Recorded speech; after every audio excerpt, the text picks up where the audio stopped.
All right. Hello, everybody. Good morning and welcome to Good Morning Xbox. I'm your host, Axel1324. And I'm Cool Cat Terry.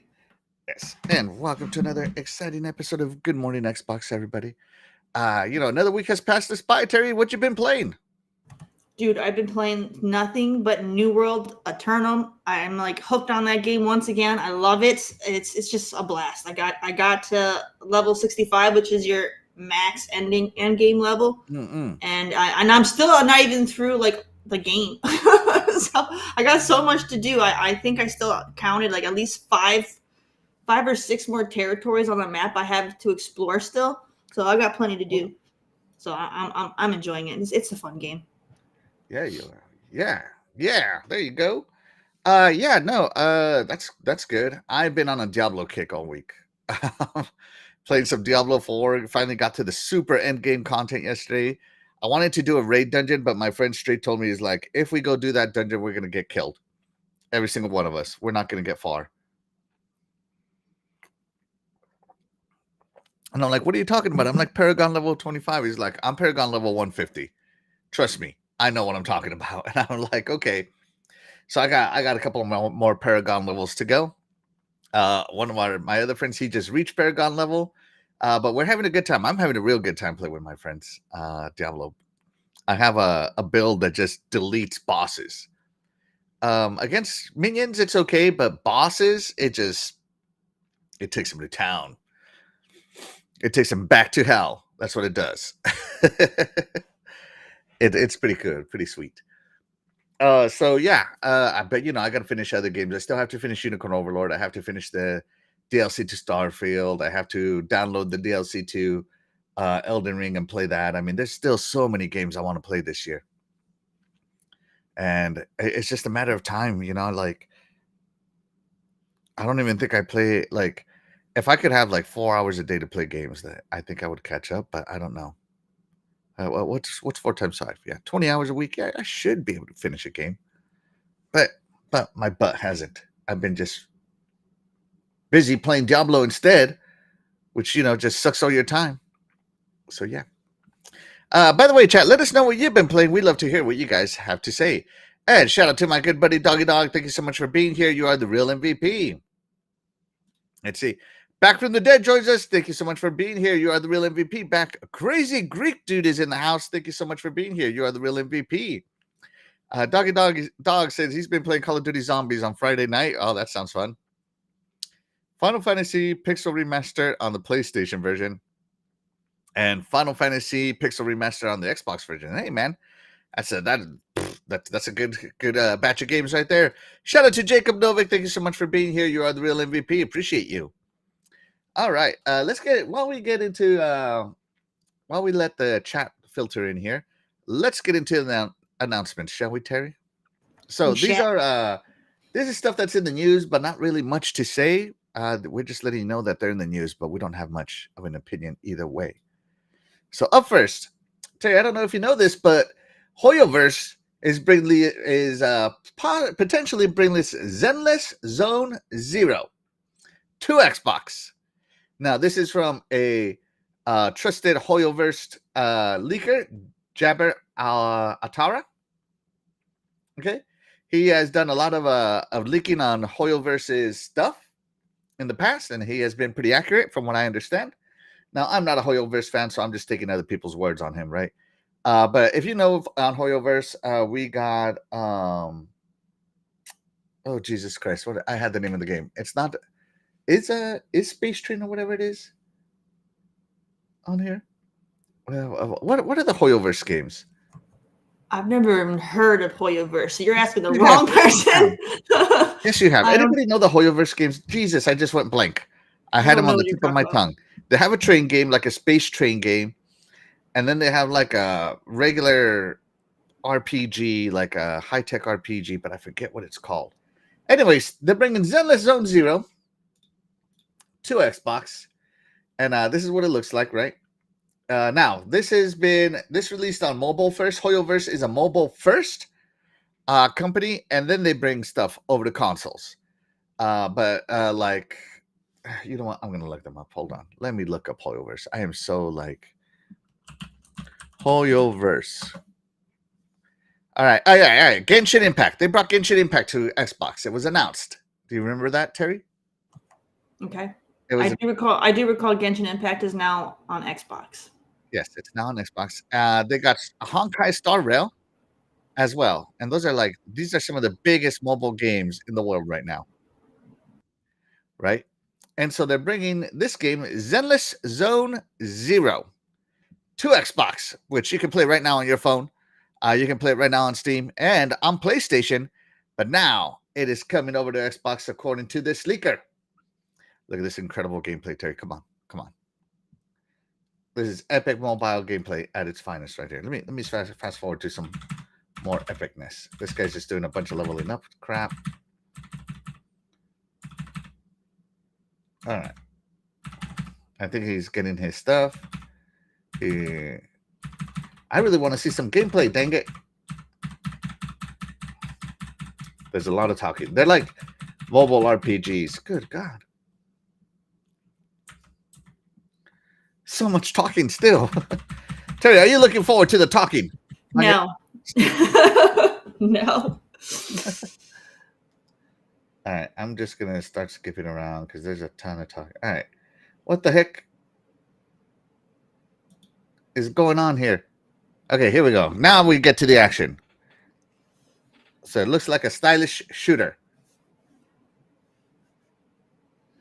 So yeah, okay, so the other ones are more melee based. This one appears to be a stylish shooter. So there you go, Terry. Are you going to be doing your stylish shooters? I mean, I don't know. Is this single player? Yeah. Well, I Then don't no. know. It's a mobile game, so it's probably multiplayer somewhere in there. I don't know, if I'm being honest. I don't know much about Zenless Zone Zero. All right, so I never even heard of this game, so I mean, it looks flashy. So, I don't know anything about this game.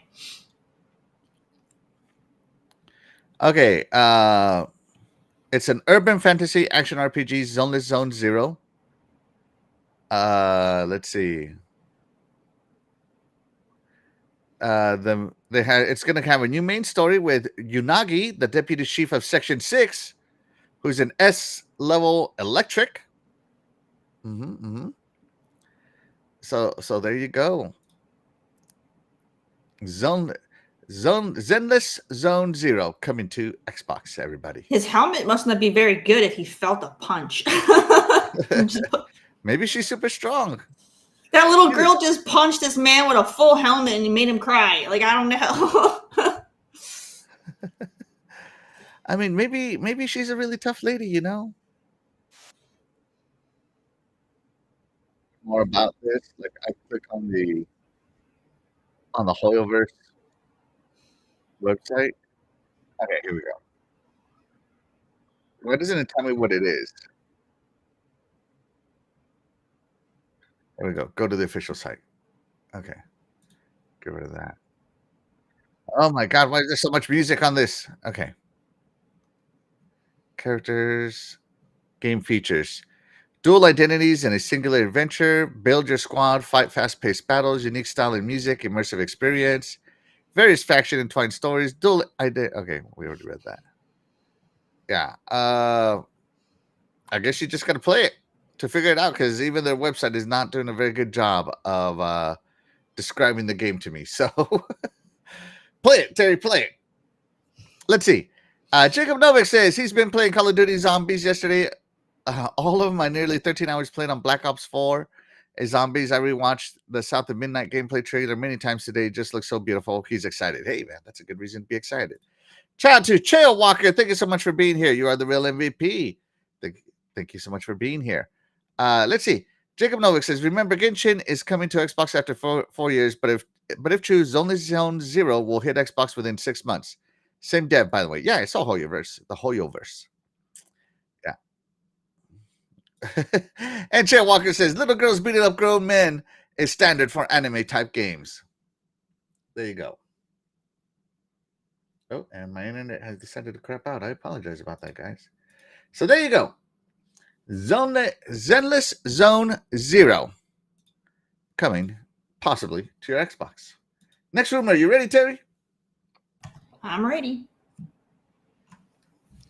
So if you know your Age of Empires, you know that this is a standard Age of Empires player screen to show who's in there. And if you see here, Age of Empires 2 Definitive Edition was ported to Xbox, what, like a year ago, 2 years ago, right? And it looks like they're gonna port the game over to the blue side, because they have to rely on Xbox for games because they don't got any. So, uh, so you can see the Finrod, Felingug, and the Hobalution were playing from their PlayStation test playing, right? And so a lot of people are saying that this is confirmed. Now there have been rumors of um, Age of Empires 2 Definitive Edition coming over to PlayStation, but this just now confirms it. So this is from I think they call it the portal, the player portal, or the player something, right? Anyway, since this image got leaked, the ability to click on these players to get more information through the portal to find their win-loss rate, who they choose to main, stuff like that, right? It has been blocked. And I mean blocked. I know because I tried to click on it yesterday. It is blocked, Terry. So that more or less confirms it to me that this incredible RPG. Now, I didn't put the definitive edition on here. I put the old one on here because, well, I just think it's more fun this way. Let's tax it on my system. So this is not the definitive edition on the screen. Okay, nobody say anything.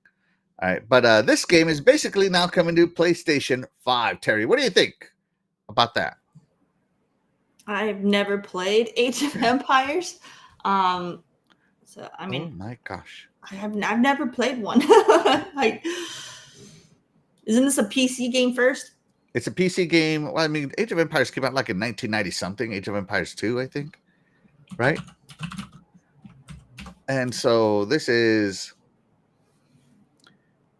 it's an older game. It's an older game.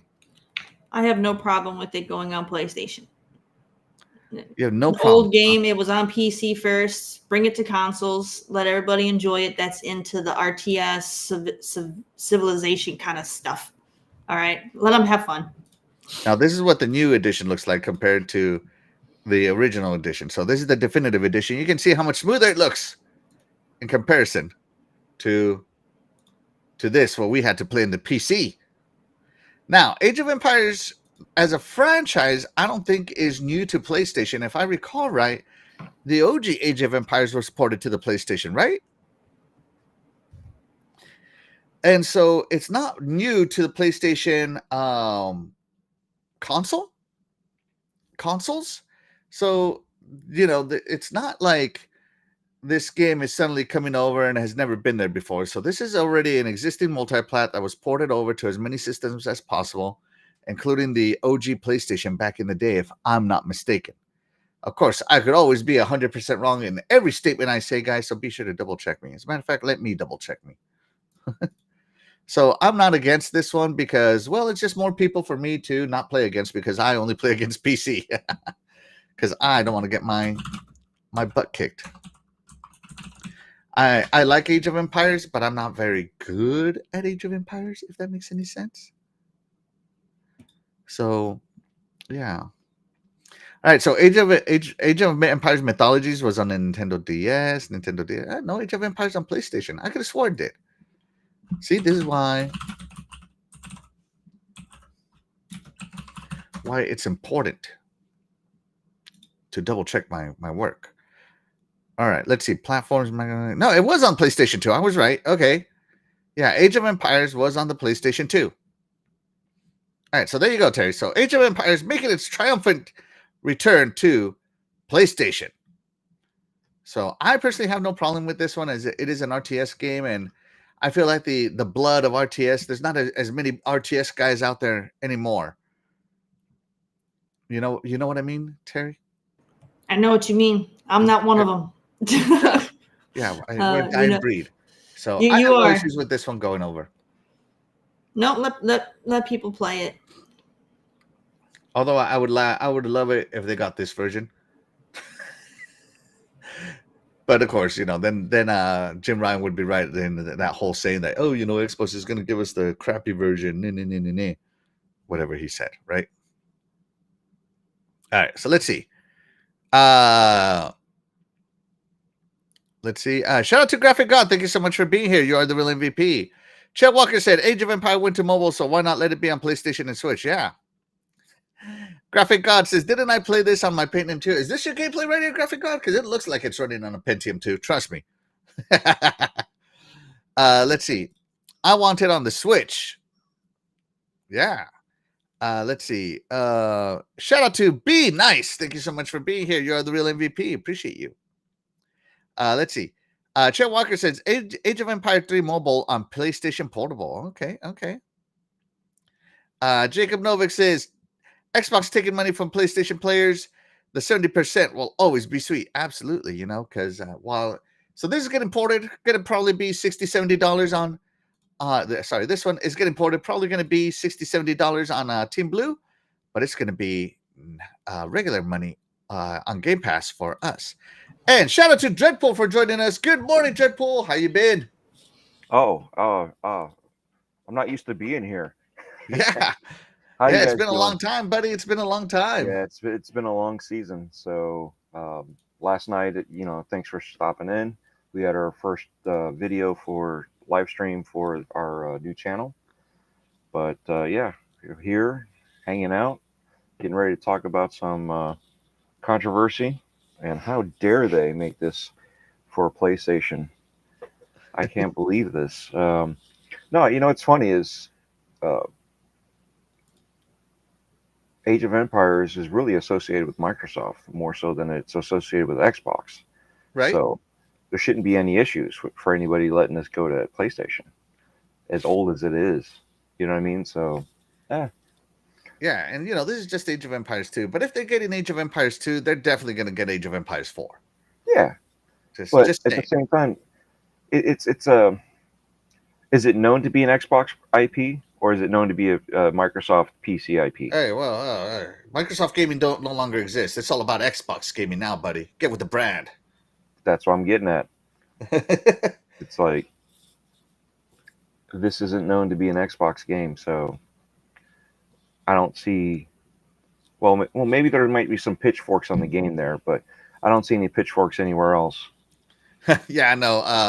Like I said, RTS is kind of a dying breed amongst gamers. I mean, if you're into RTS like me, you love RTS. But I feel like we haven't had as much young blood as we should be getting. So giving people the opportunity to get one of the greatest RTSs of all time, Age of Empires 2, hey, you can't go back. You can't go wrong. Just saying. Right. Yeah. So that's the way I say it. For the sake of the RTS genre, I really have no issues with this. Yeah. And Jacob Novak, yeah, the PS2 got an Age of Empires game. Yeah, they got the first one. Absolutely, they did. Let's see. Shout out to Big B Money. Thank you so much for being here. You are the real MVP. He says, to me, more people going play all this game and sell more. Facts, yeah. Yeah, they are. They are. And facts, like Lemon says. I love the way he says it, though. I can never say it like him. Yeah. So there you go. Age of Empires.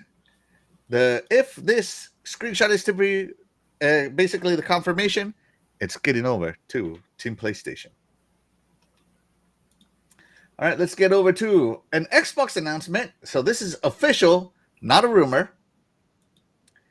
But Gears of War announced on Twitter that John DiMaggio and Carlos Ferro are reprising their roles as Marcus and Dom in Gears of War E-Day. And man, talk about a W right there, guys. This is awesome news. This is epic because these two are Gears of War, Marcus and Dom.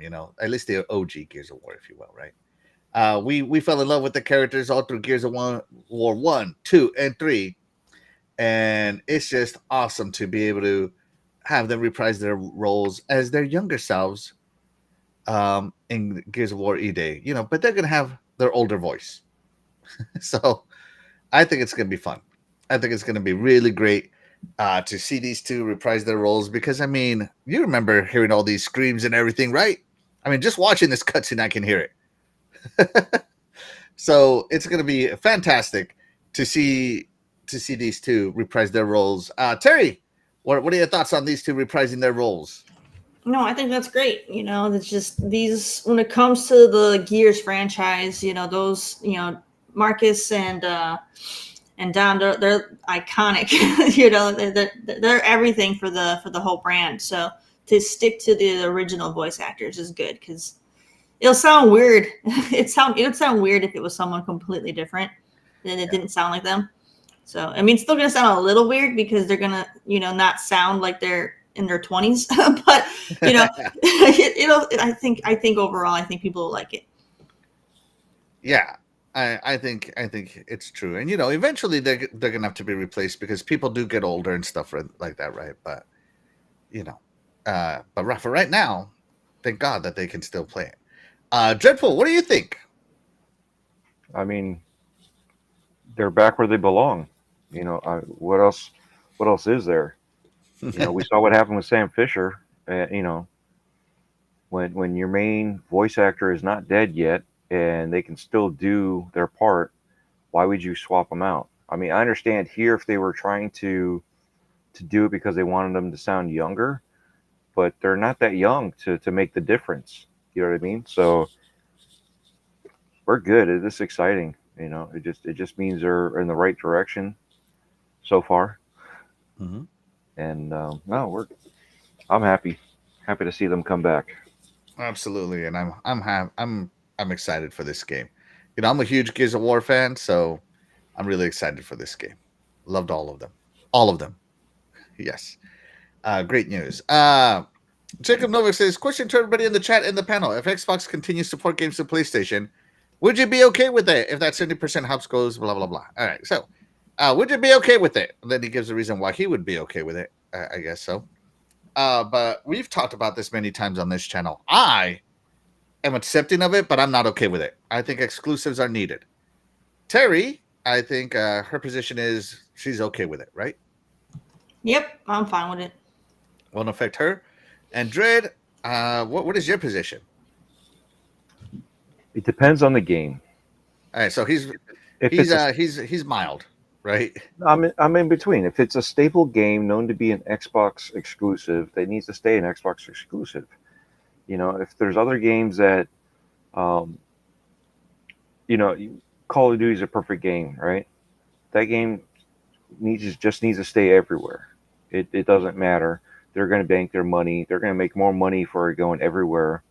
Losing that 30% than they would if they were to keep it all for themselves. Halo, it's almost like I might be getting kicked in the rut here, but if they keep the campaign like only Xbox and then went to the multiplayer side, I could see them doing that. I might be okay with it, but I think that it's one of those that needs to stay on Xbox. It's just certain things here, same thing. Keep keep it as much of it as you can on Xbox because it's that balancing act, finding the balance. And the reason why I said Halo is because now it's a free to play game for the multiplayer, and it's like that catch 22. But I'd rather Halo, Gears, Forza, the holy trilogy, the holy trinity of Xbox to stay on Xbox versus going everywhere. Yeah, no, Now, I'm way again, more hardline than Dreadpool is. I am just like keep Xbox games on Xbox, including the multiplayer. They want to play, they can buy an Xbox or a PC, whatever, right? But yeah, still, and that's the other thing is if it's available on PC, does it really matter? hey, you know what, man? I'm console warring for a reason. There's a reason why they're not bringing the games over because they gotta sell on that console. So yeah. Well, we'll see though. We'll see. I personally now that's my take, but I personally believe that Halo is going to go 100% to PlayStation campaign and multiplayer eventually because, well, money talks louder than me to those guys. Just being honest. those Benjamins are louder than this podcast, right? So, Yeah. so yeah, there you go. All right, so that takes care of that. So shout out to these two reprising their roles. I think it's going to be fantastic. So let's see. All right, moving on to the first thing of here. So the Indie Selects for October launched last week, but we were so full of news because I missed a week last week that we didn't have a chance to cover them. So we're going to cover them this week. So we got some Indie Selects here. We got the Plucky Squire, Kill Knight, Key Locker, turn-based cyberpunk action, Crypt Master, Beyond Galaxyland, and Starship Troopers Extermination. So here we go. Now, what we do here is we watch the trailers, and then we decide if this game is for us or not. And then at the end, I ask the chat how many of these games interested you. So first is the Plucky Squire. It is $29.99. Right, and as it was stated, Indie Selects are games that are chosen that are not on sale and not on Game Pass, but that the ID at Xbox team thinks you should still try. So let's watch a trailer real quick, shall we? Let me know if it's too loud or too quiet. Welcome to the land of Mojo. Here we find Jot, the Plucky Squire, and his friends, Violet, Thrash, and Pip. Our heroes protect the land from the villainous sorcerer, Humgrump. Do you hear me? Yeah. They adventure to the edges of their realm, and even beyond. There, Jot finds a whole new world to explore, with dangers, surprises, and attractively furnished accommodation. Our heroes must battle Humgrump across the two realms if they are to save their beloved land from his diabolical designs. Off the page and into adventure. There you go, the Plucky Squire. Terry, are you interested? Dude, this is awesome! Oh my gosh. Like, I was watching it, and I was like, all I could think about was how I really liked the narrator, and I thought the names were cute and funny, and I'm like, this is cool. And then he literally popped off the page, and then it went from being like a flat 2D to literally like a 3D thing, and it was like, oh my god, dude, this is amazing! Like, I love it. Like, it looks so fantastic. And then I'm marveling at just all of the engineering that went into for these designers to do the transitions and to make everything between the different perspectives is just so much work. Like, so much work went in to make that, and it looks really, really good. So yeah, that's I got to try that out. That looks awesome. Oh, okay, there you go. So Terry is in. Dread, the Plucky Squire, $30. You getting it? No. No. No. So I like the ingenuity on it. Don't get me wrong. I just can't see myself playing it for very long, to be honest. Yeah, I also want to put on record that this is probably the first game that Devolver has advertised that I actually got excited about. So yeah, Devolver, your favorite developer. So no, I hate Devolver, but this looks really good. So you got to get one right at some point. So yeah, no, this looks really good. So Scott Free says the Plucky Squire is very good. Shout out to Scott Free. Thank you so much for being here. You are the real MVP. And yeah, I have heard a lot of people on Twitter talk nothing but good stuff about the Plucky Squire. The reviews even show it. Good stuff. So yeah. All right, let's see. Shout out to my beautiful wife. She is the MVP of my life. And she joins us. She says, it's Toy Story game. Yeah, that's pretty good. Yeah, absolutely. Shout out to Double G Graphic God. Thank you so much for being here. You are the real MVP. So I'm interested in this game, but only on sale. Like, this one is a mild interest in for me. So it's a half. It gets a half point. All right, so up next is a game called Kill Knight. You ready? Let's take a look at Kill Knight. And again, let me know about the volume, guys. I show this one? Or you showed this one, Terry. I did show this one. Yeah. You did show this one. So Look at that. I got she's heads not up. interested. We know she's frauding, guys.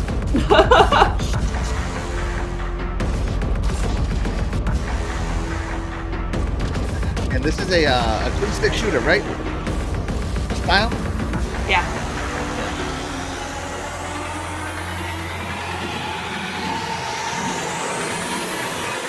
I think the trailer is terrible, if I'm being honest. The gameplay looks tight.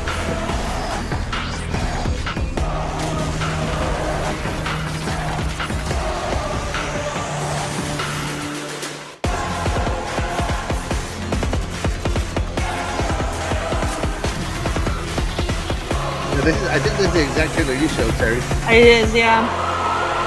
They should just hire me. Clearly, I had the, they're just playing off of my highlights. All right, Kill Knight. So, a once low knight betrayed and banished to the abyss, a deserted corpse inside a reanimated armor. You rise to eternal death. Branded Kill Knight. You have a purpose. Kill the last angel. Wow. So there you go. Hey, it's 4K 60 FPS on Xbox. So $14.99. Terry, are you getting it? Don't be frauding. No, this game's cool. I highly recommend people give this one a try. Just like when I did my spotlight, it's a cool little take on things. So go ahead and check it out. There you go. All right, Dreadful, are you getting Kill Knight? What? It's not 120. No. Past night. This one actually I am interested in. I said I was interested in it when Terry showed it off, and I'm interested now. Let's see. Is Miss Cool Cat's Terry hair dyed? Yeah, Terry's your hair dyed? No, this is my natural brunette self. All right. No, it's not. Okay. There you go. Let's see. So there you go, Kill Knight. Moving the show along, a new game here called Keylocker for $19.99. Let's take a look at Keylocker. Turn-based cyberpunk action. Hold on. Do they have a gameplay trailer? No, they don't. Okay. All right, here we go. Oh my goodness.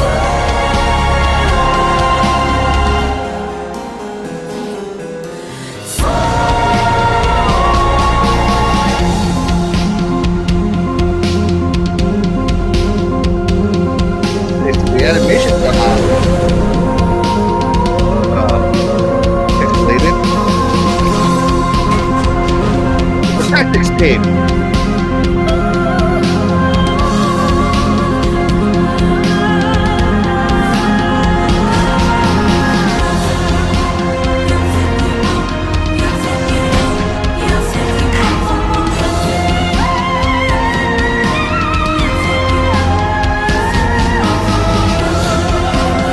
Okay.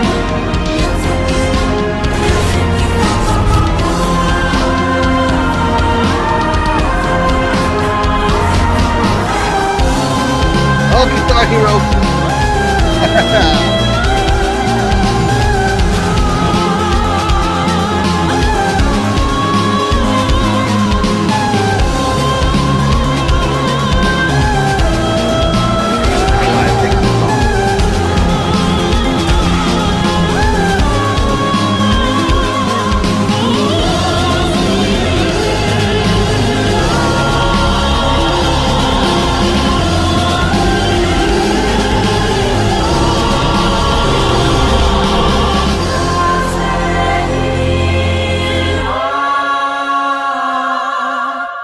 Okay, it's not a tactics game. I just read up on it. It's a turn-based RPG.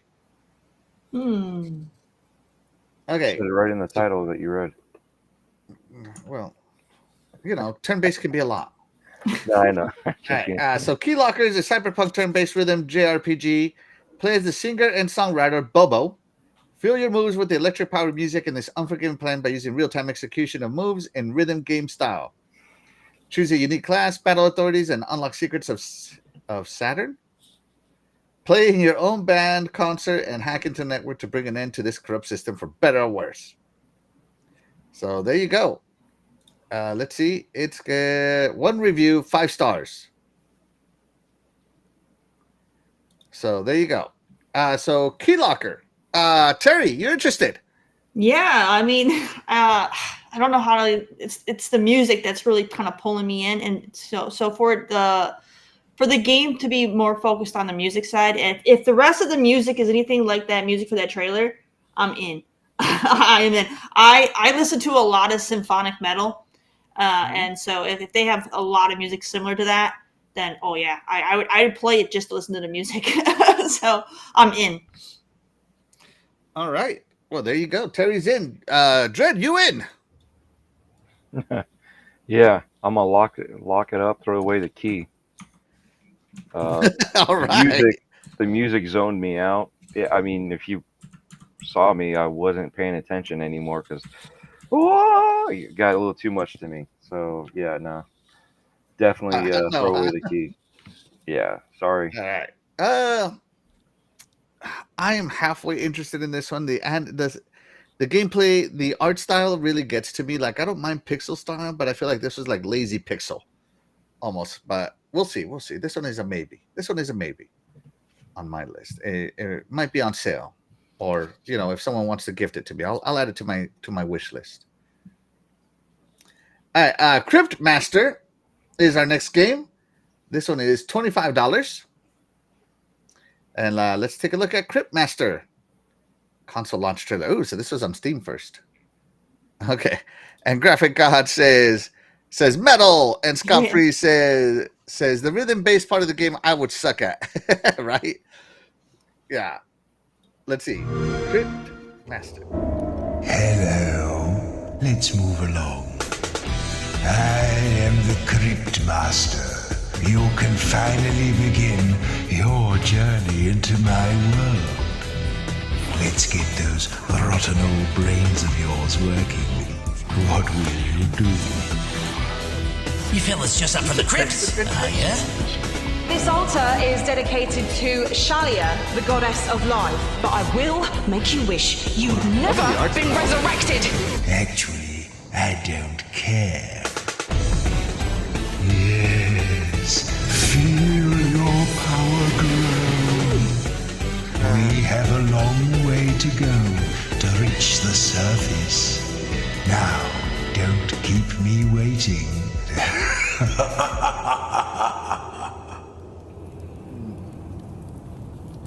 Okay, Crypt Master. It looks like a take on text adventures. Let's see.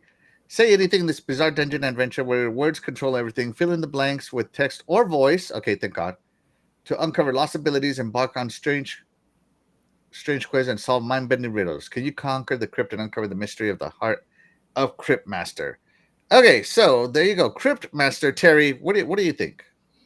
I think it's really creative. I like the design of it. It's not a game that I would personally play. I'm not into the text kind of stuff. But it does remind me a lot of that. There was that really popular horror game where you had to do a lot of texting and stuff, otherwise you would die. So it reminds me of that, but it also reminds me of like a build your own adventure game where you're you know what I mean? So it's kind of an interesting way that they brought the two together. It's This just almost looks like if Scrabble and Crypt and like Dungeons and Dragons and like text adventure came together. yeah, I think it's really cool what they've done. It's just not something I personally would play, but I do have to admire the design of the game. It's very cool. It's just not for me. Dread, Crypt Master, you're gonna type away, buddy. Dude, when he said, hello there, I am the Crypt Master, I was like, all right, I'm in. And then I said, nope, pass master. Yeah, it started out great. For the console, I don't think I'll get it. This would be more of a PC play for me. Just because of the typing, and I hate it would drive me nuts using the console keyboard for like every fight. Because you saw him typing hit and zap and stuff like that. That would drive me nuts. So this would be more of a PC one. I think I like it. I'm more interested in this game than any other one. And I especially love the art style. I mean, I think the art style looks cool. But we'll see. This one I'm more interested in. Okay, so far this one's the winner for me. which is weird because I thought that would be definitely the winner for Dread. I thought so too. It was very promising. It was.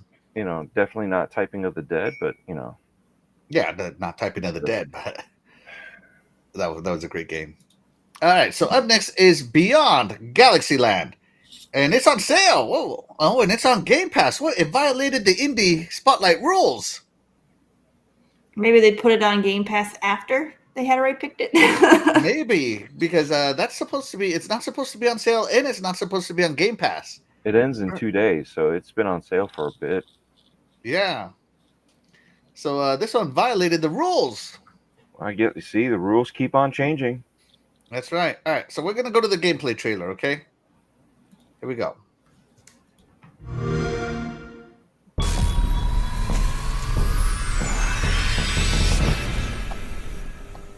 As the very universe unravels.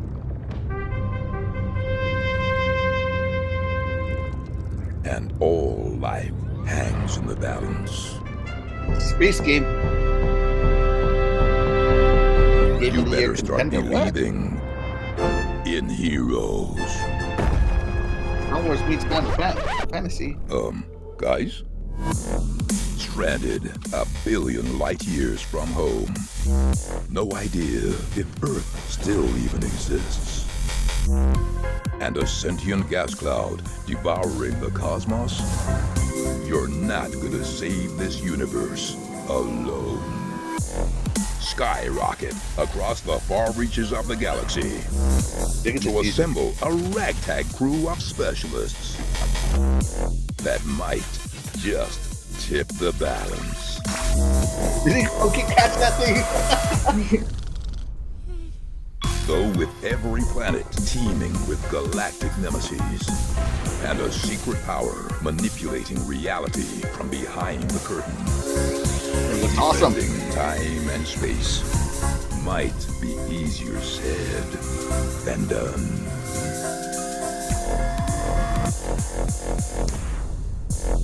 Beyond Galaxy. Oh my God, I am in.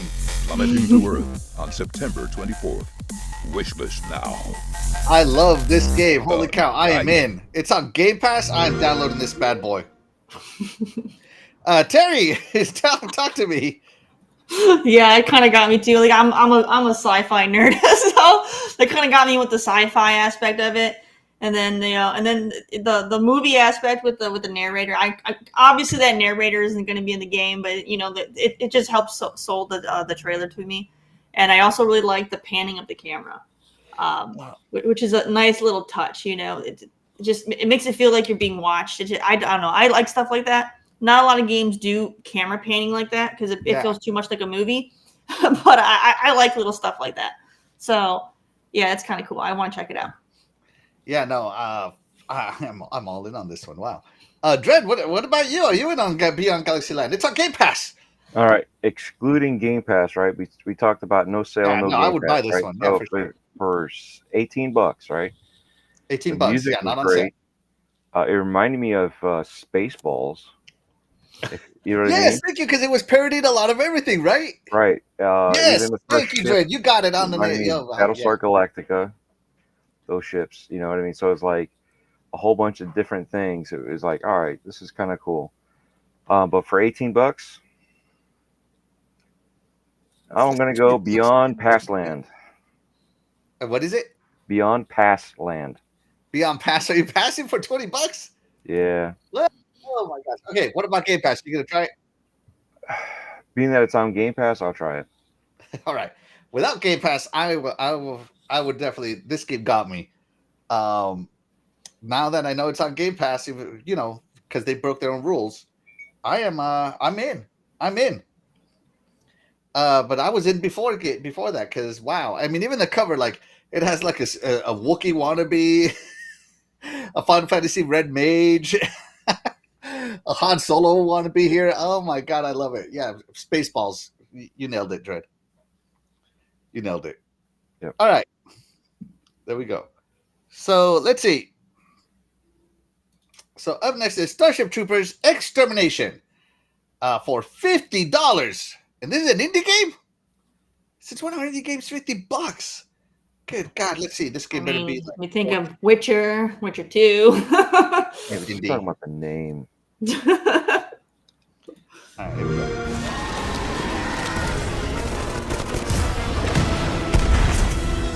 War has begun. At the frontier of the Federation, our peaceful colonies are under attack. Who's our enemy? Ruthless, barbaric, and downright ugly. The Bug. But fear not, loyal citizen. The Deep Space Vanguard is ready. We have the ships and the bases. Cool. We have the weapons. This is tower defense I'm in. We need soldiers. Soldiers like you. And you. Tiger spotted. Yes, even you, Trooper. Join up now. And do your part.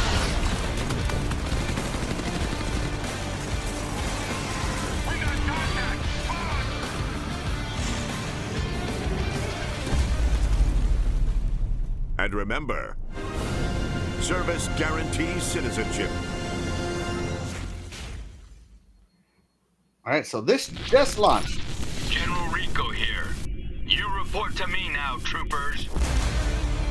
Oh my gosh, they got the original voice of Johnny Rico. That's so cool. All right, let me see. So this is a 16-player online co-op first-person shooter set in the cult classic Starship Trooper universe. All right, so this is an online co-op shooter, PvE. Terry, are you in? Heck yeah, I'm in. I've been wanting this game for a while. I'm just waiting for them to finish patching it before I dive in because it's got some issues. But otherwise, yeah, I'm looking forward to taking advantage of this game. All right, Terry's doing her part. Good, are you doing your part? I am excited for this, and yeah, I kind of want to play it, but for $50, it's Starship Troopers Pass. All right, I've been looking forward to this game, and I'm on Team Terry. I'm waiting for the patches to finish because I've heard some horror stories about this game. So if they can patch it up, I'm in. If they can't, I'm not doing my part. Just saying. Just saying. All right, so that does it for the Indie Selects for the month of October. So the Plucky Squire, Kill Knight, Key Locker, Crypt Master, Beyond Galaxy Land, and Starship Troopers. Terry, how many were you interested in? 5. 5 of them? Wow. Okay, 5. tell me which ones. All of them except for Crypt Master. That one can kick rocks. But like I no, like they're all great. All right, so October is an expensive month for Terry. October. That's great. Dredd, how many were you interested in? I am part of the Pass Nation, or at least I think I created the Pass Nation. So you're part of the Zero. Big old goose egg, yeah. Big old goose egg. All right, so Like for me, interest, but not to buy it. No. For me, 2 truly stood out: Kill Knight and Beyond Galaxy Land. Those are the 2 I'm definitely in on. Then the other ones, all of the other ones are like on sale or gifted, so I'm probably gonna not play them, just because I'll end up forgetting about them. Just sorry to say, hard facts, right? So Kill Knight and Beyond Galaxy Land. Beyond Galaxy Land for me though is the big winner this month. I know a lot of people picked the Plucky Squire, but for me, Beyond Galaxy Land looked more my style. So there you go, guys. That's Indie Selects for the month of October. We have a poll up in the chat. Let us know how many of these Indie Selects you are interested in. Let's catch in with the chat. Let's see.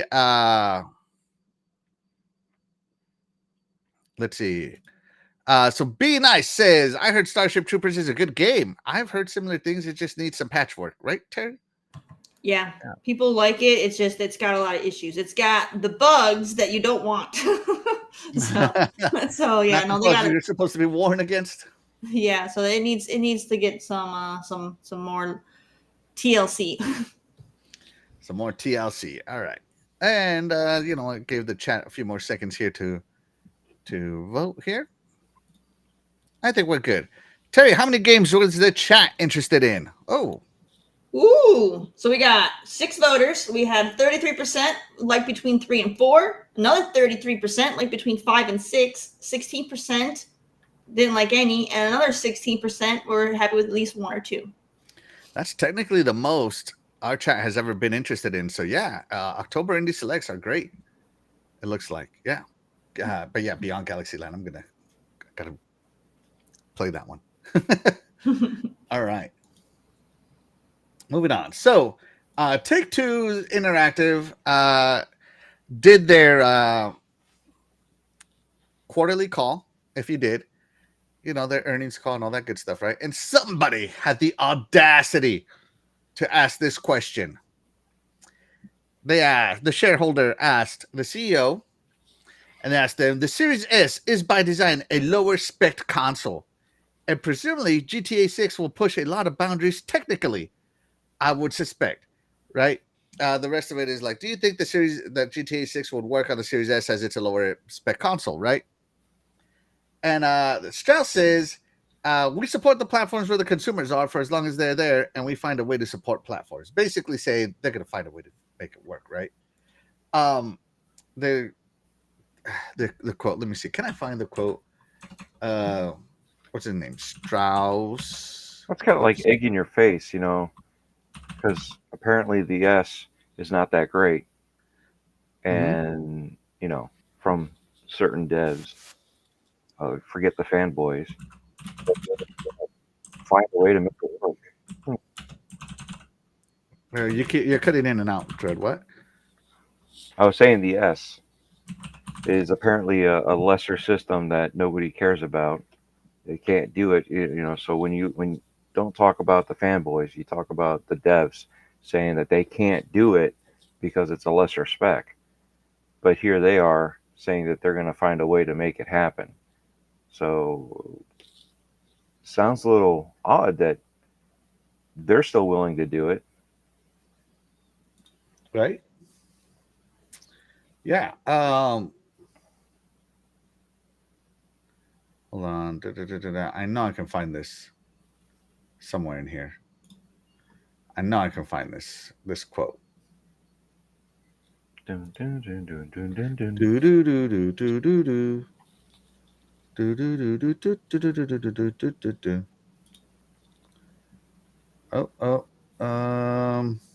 Okay, here we go. Transcript. Okay, now I'm just gonna find the specific.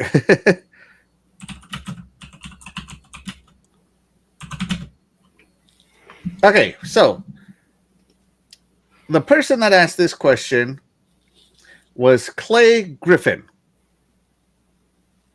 Okay, so Clay Griffin is the analyst that asked this question right here. And it says, and so let's go back one, right? So Clay Griffin goes, hey, thanks for taking the question. I'm curious, guys, talking about how Gen 8 has been sort of pro and con in a sense that it's a long-lived install base, but harder to execute on some of the things that your teams want to do. I'm curious as we roll the tape forward to fiscal 26 and 27 when some of your key marquee properties are coming out, and which I'm sure will be groundbreaking in many respects. Curious if the bifurcation of the Xbox platform becomes a challenge and what the teams are going to do to deal with that. And Strauss goes back, you mean the challenge because Xbox isn't performing as well as PlayStation? Just so I can understand the question. And he goes, well, just that the Series S is by design a lower spec console, and presumably GTA 6 will push a lot of boundaries technically, I would suspect. And Strauss says, yeah, look, we support the platforms where the consumers are for as long as they're there, and we find a way to support platforms despite different levels of tech. Our labels are really good at that. I'm not really worried. I've never been worried about the hardware, about where the hardware was going. And as I've said this many times over the years, because first of all, I don't worry about things over which I have zero control. And secondly, because I do believe in the audience. The audience is going to show up if you have great properties. And so we just have to make sure to be on an array of platforms. And if one platform diminishes in value, there's always another one. So we're seeing great growth in PC right now, for example, and I have been able to view that open formats would continue to grow. PC is an open format. And then he goes on to talk about PC, right? So there you go. So this guy was basically this Clay Griffin analyst fanboy was asking a crappy question. But, shout out to Strauss saying, look, doesn't matter what the hardware is because we got zero control of it. We got a game to put out. We're going to put it out. Right? And the Series S is a popular platform. Believe it or not, it sold a lot, especially in Japan recently. So, shout out to them. And GTA 6 coming to the Series S. Confirmed to be working by Strauss. Dread, sorry. Keep going, buddy. What were you saying? No, I was just saying, excuse me. What I was saying is, if there's a will, there's a way versus, don't, forget about it. PC's been doing this for years. You can play a game on a potato. Even your minimum specs, you don't even minimum specs are recommended minimum specs, unless they actually have minimum recommended and preferred. That's the only time, but they usually have minimum. You can still play less than that. You just have to bring everything down, get rid of ray tracing, get rid of the high resolution, get rid of shadows, get rid of, what I mean?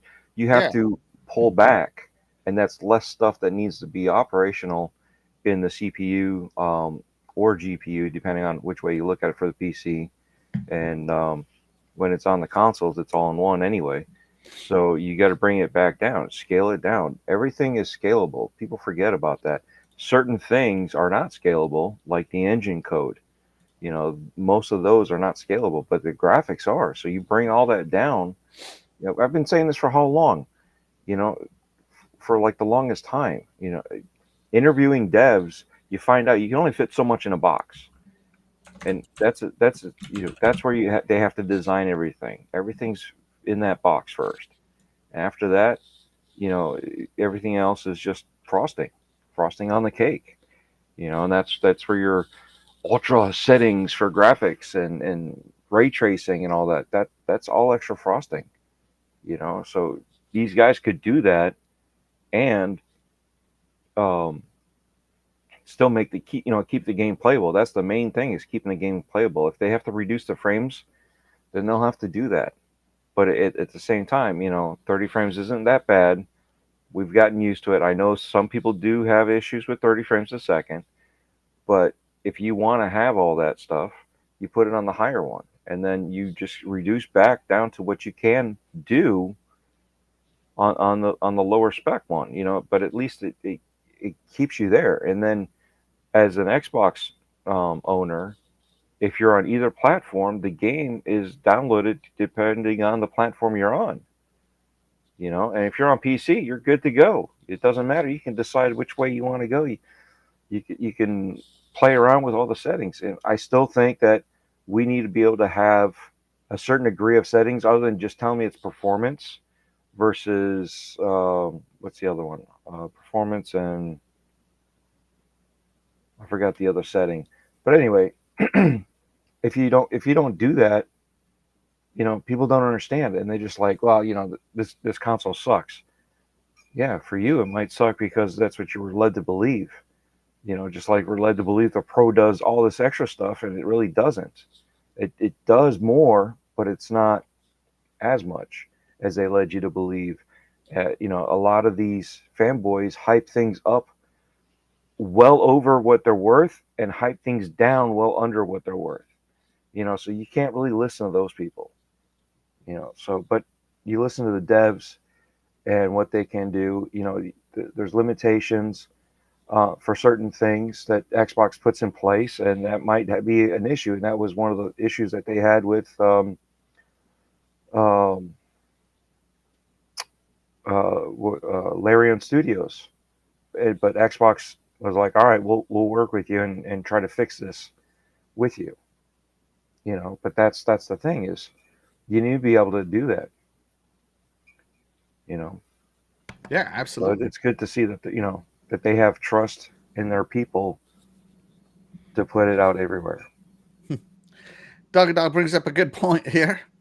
He says it took them 2 generations to get GTA 5 to 60 FPS. So yeah, they're gonna make it work. They're gonna make it work. Yeah. Shout out to Bald Man Gamer. Thank you so much for being here. You are the real MVP. Appreciate you, buddy. And shout out to Web Dave. Thank you so much for being here. You are the real MVP. Guys, be sure to hit that like button. It really helps us get discovered here on YouTube, especially the live section of YouTube where we compete. So, yeah. Doggy Dog says, Rockstar isn't dumb. There's money to be made on the S. No excuses from them. Yeah, absolutely. Absolutely. Let's see. GTA 6 will be 30 FPS everywhere at launch. No doubt. Oh, absolutely. Can't deny it. Can't deny it. So yeah, they're gonna keep that. And Jason Max says, just remember, Xbox is number 1. Absolutely, absolutely. Can't deny the facts here. Terry, what do you think about this quote about this banter between the two? The hate on the X is strong. Yeah, no, I like that he didn't really play into it. You know, we're gonna make the game work wherever we need to, you know, whatever's available, we're going to work with that. I like that. But we'll know for sure when it comes time for the game to release, and hopefully they don't delay the Xbox stuff just because of the S. So I don't like the parity thing. So hopefully if they do still have issues, they'll still release it on the Series X.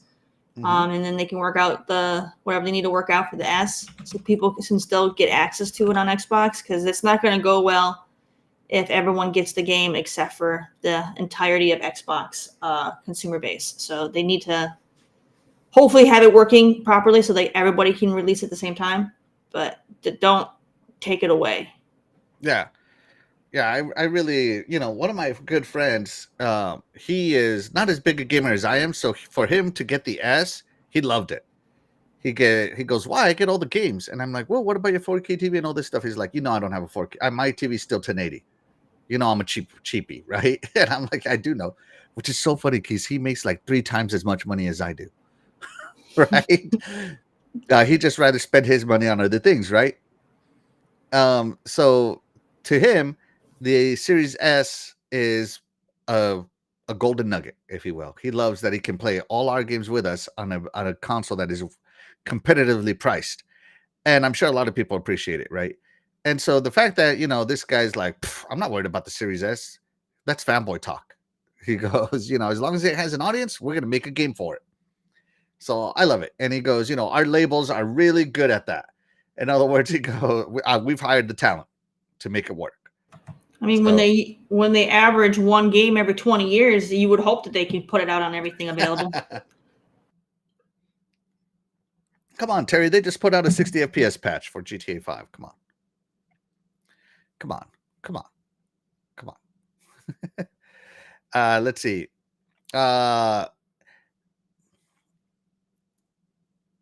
So yeah, that's what we're doing, right?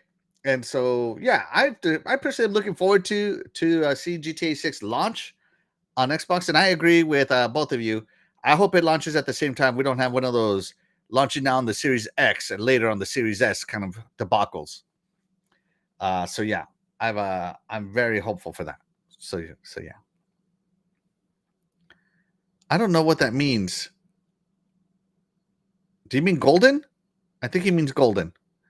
I think the Series S is the golder child. I think he means golden child of gaming. 100% facts. Yes. Let's see. Think if GTA 6 turns out to run better on the S than the PS5 Pro, then you know, a lot of games get more frames on the competitive platform, but they're also lower resolution. So take that for what it is. You know, frames for resolution for frames. It's almost like it's a balancing act, right, Dredd? It's crazy. Right? Insane that would happen. Who would have thought? But yeah, but I still think we should sacrifice. I would be happy at 60 FPS all the way around. I am team 60 FPS. Do what you got to do. I can't hear you, Dredd. You're muted. Oh yeah, I guess me nodding my head and yes, yeah. And I would prefer that myself too. I prefer 60 frames. Yeah, team 60 FPS. All right. I'm sorry. 120. 60 is not enough anymore. 120. Give me all the power. Yes. All right. So, anybody got anything else left to say on GTA 6 controversy? Look, man, GTA 6 is going to be. Nobody's going to launch around that window. It's going to be like the only game launching that month outside of indies whenever GTA 6 does come out, because there's just no point in competing against it. It's a beast, right? And Take-Two knows it, and Take-Two knows that in order to stay the beast, you got to feed your minions, and some of those minions are going to be on the Xbox Series S. So why wouldn't he support it? Like, this fanboy question is so ridiculously dumb. Why even ask this? What's his name again? I'm going to put him on blast. Something Clay Griffin. Clay Griffin. Why even ask this? I've never heard of Clay Griffin. Because he's a fanboy. Anybody know who Clay Griffin is? He's Peter Griffin's cousin. Twice That says everything. Let's see. Analyst. Let me see. He works for Moffett Nathanson LLC, which I've never heard of them either. So there you go. All right. Now, on the bright side, thank you, Clay Griffin, for asking this question, for giving me content for today's show. But otherwise, what a fanboy question to ask. You know? Let's see. Jesse James, thank you so much for being here. You are the real MVP. He says, I want 8K 120 FPS for GTA 6. Man, you don't even have that on GTA 5. What you talking about, homie? What you talking about? Have you guys seen role-playing RP, GTA 5 RP servers? I love watching streams of GTA 5 RP. They're so funny. They're so funny. Oh, my God. Because everybody gets really into their role playing. Like if they get tasered, they go like you hear them make the taser sounds into the microphone. It's so funny. Let's see. When you make billions of dollars of a game, you're good for 20 years. Yeah, no joke. Not joke. Doggy dog. A release at 30 FPS, and all those people who say 30 FPS makes them sick will suddenly be cured. Oh my God, so funny. 30 FPS doesn't make me sick. I just think 60 is smoother. That's all, and I prefer 60. Oh my God. Jacob Novik, why are you spreading lies, man? Why are you spreading lies? You'll get 8K 120 FPS in GTA 6 on the PS7. No, you won't. No, you won't, bro. The Take-Two, not because the PS7 won't be capable, but Take-Two won't take the time to. They'll be too busy counting money, buddy. Hopefully making Red Dead Redemption 3, because I really want that one. Yeah. Shout out to Wacko Games. Thank you so much for being here. You are the real MVP. Xbox and PS5 still can't run Red Dead Redemption 2 at 60 FPS. Oh, yeah, see? See? There you go. Chad Walker says, I never got into the GTA franchise, so the question is whatever to me. There you go. All right. I think that's all we got for GTA 6 topic. Let's move it along, shall we, guys? All right. So I don't know if you guys know about this, but it has been announced that Sega is delisting a bunch of games. So Sega Classics are getting delisted from all storefronts. All storefronts. Steam, Xbox, PlayStation, and Nintendo. All of these games are getting delisted from the storefronts. So, buy them while they're hot if you want to keep them.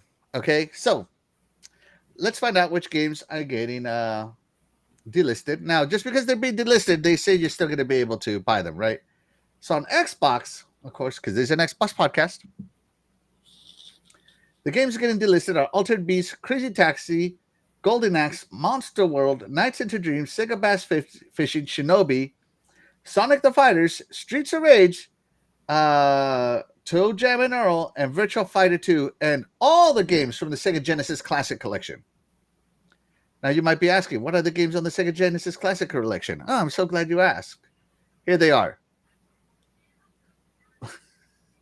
we are losing all of these games, access to them from Sega. Probably they might be putting out a new classic collection. But if you want to know which games are on your favorite platform, thankfully there's a wiki page.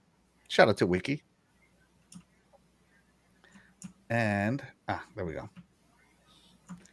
And so on console, everything is yes except for these 4 games: Echo the Dolphin, Echo the Tides of Times, Echo Junior, and Eternal Champions. And Sonic the Hedgehog 3 and Knuckles is done on console? Huh. So there you go. All these games are getting delisted. Now, the Genesis collections that came in volumes 1, 2, 3, and 4. 1, 2, 3, 4, and 5. So there you go. These are all getting delisted. Now, if you're like me and you got yourself Sonic's Ultimate Genesis collection, you're good to go because you got them all still. Thank God I bought this awesome collection here. But if you're not like me, hopefully you're getting some of these games. I'm a huge I don't understand why games get delisted. It can't cost that much to keep games on a download list on a server somewhere. Terry, what do you think? In regards to think about why they're doing it. Probably licensing. It's probably licensing. I don't know. Most of these games are 20, 30 years old now. 30 years old, yeah. So yeah. I mean, they probably don't have the licensing rights for a lot of them anymore, or they probably are getting ready to run out soon. So they're just getting rid of them because they don't want to deal with having to do that again. And I mean, they might have it on a download server, but they still have to renew all the licensing and everything every time, to keep that stuff available.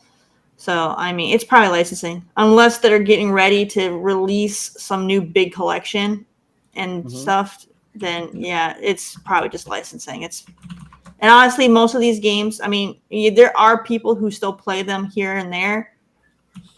But the percentage of people who are still playing these games is so minimal. You know what I mean? The people aren't playing these games, so it's not going to hurt anything. How dare you say it's not going to hurt anything? That just hurts me. Hurts me in my soul to hear you say such a thing. As a huge Sega fan, this hurts me. Because I think they had some great games on here. So, but that's just me, of course, right?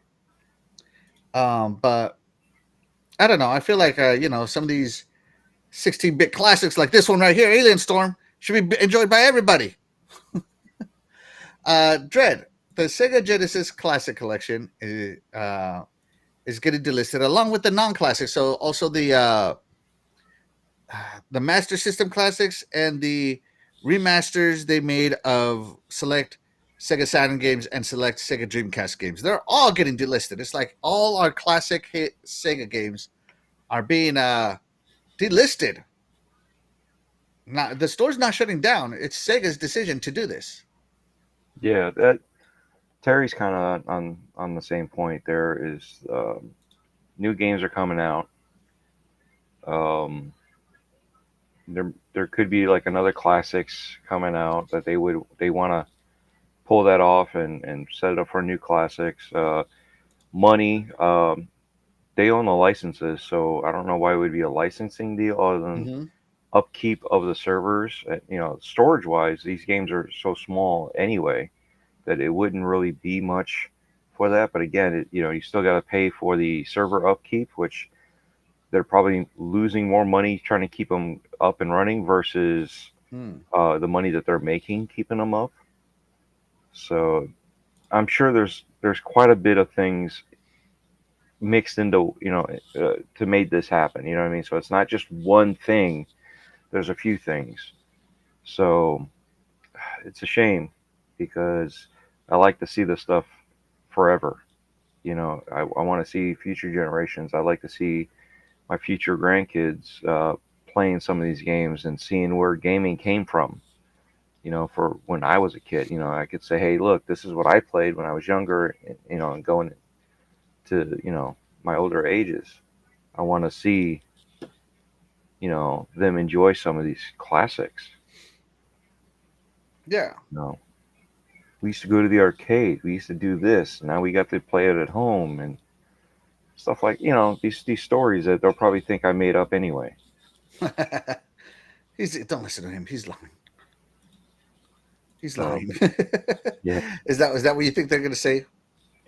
they're probably like, old man here. He's just making up stories. Walking both ways uphill in Florida. What's he talking about?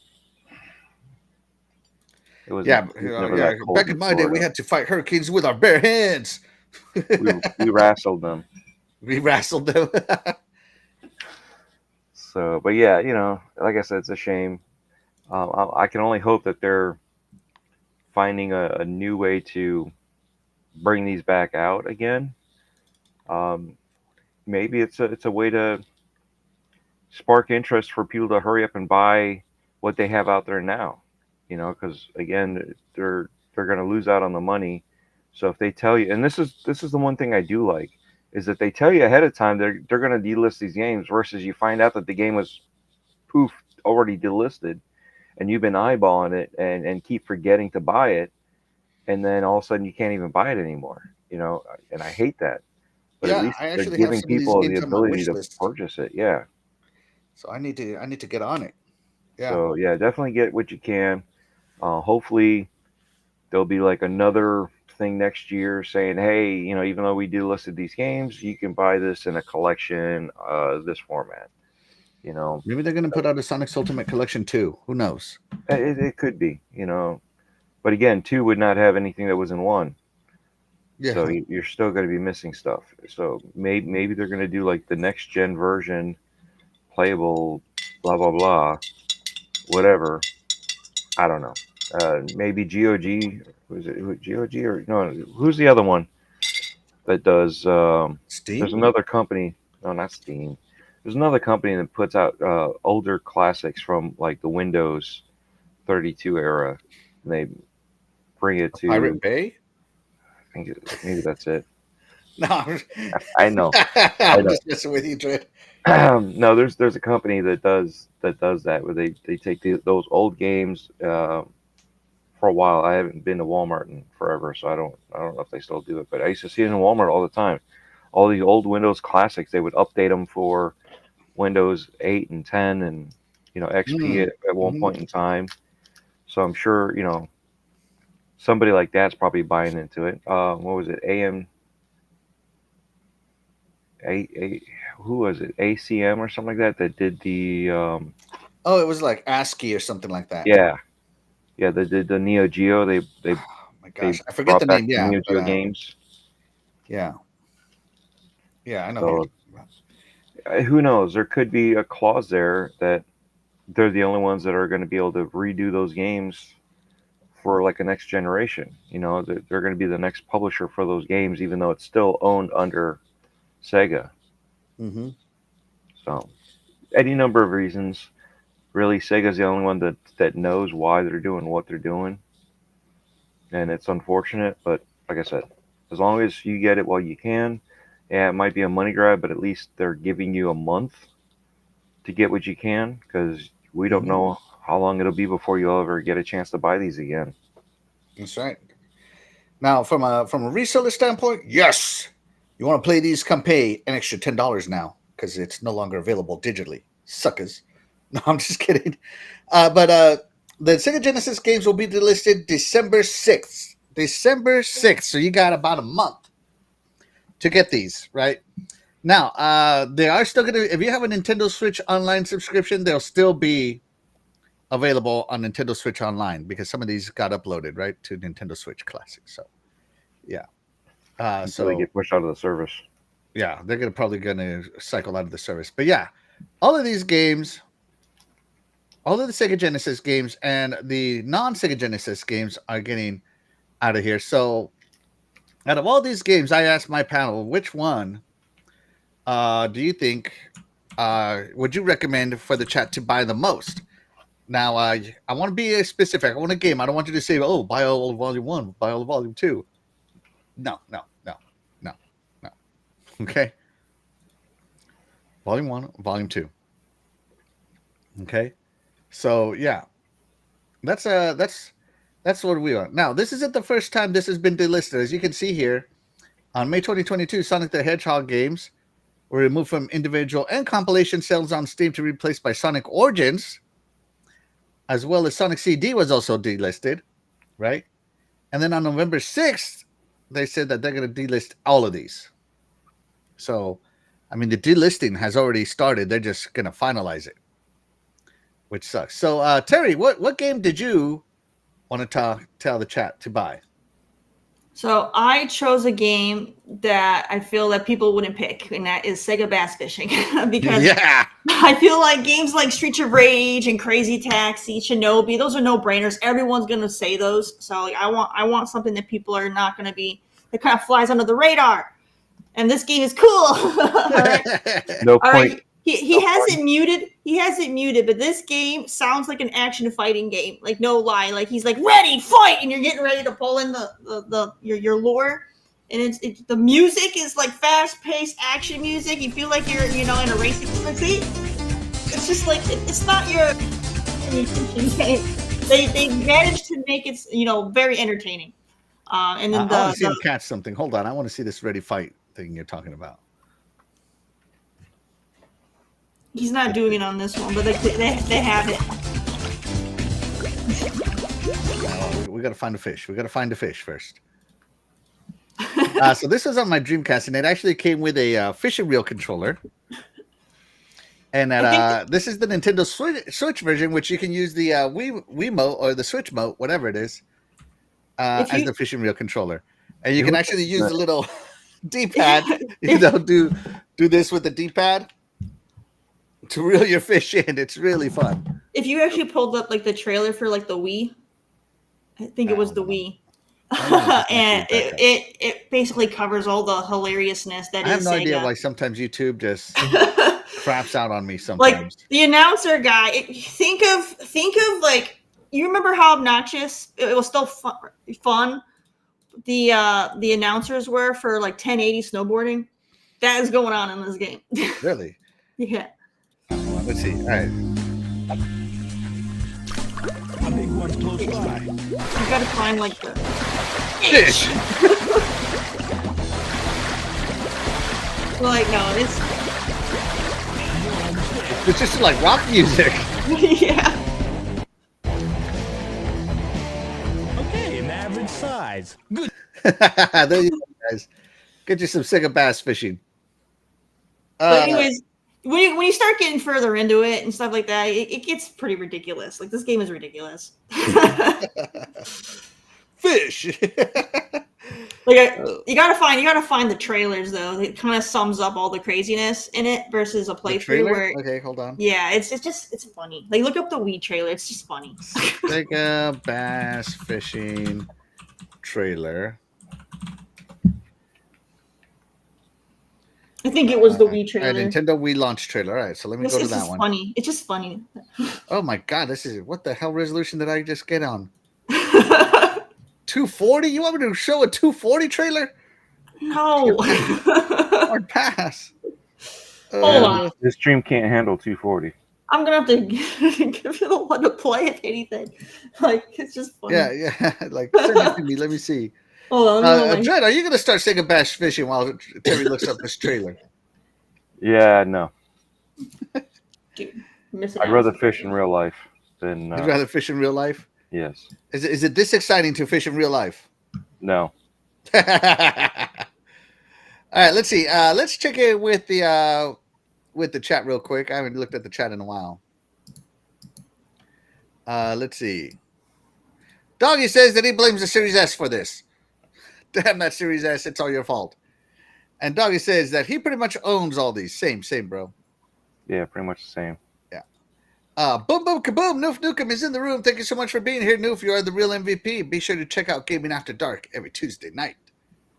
Let's see.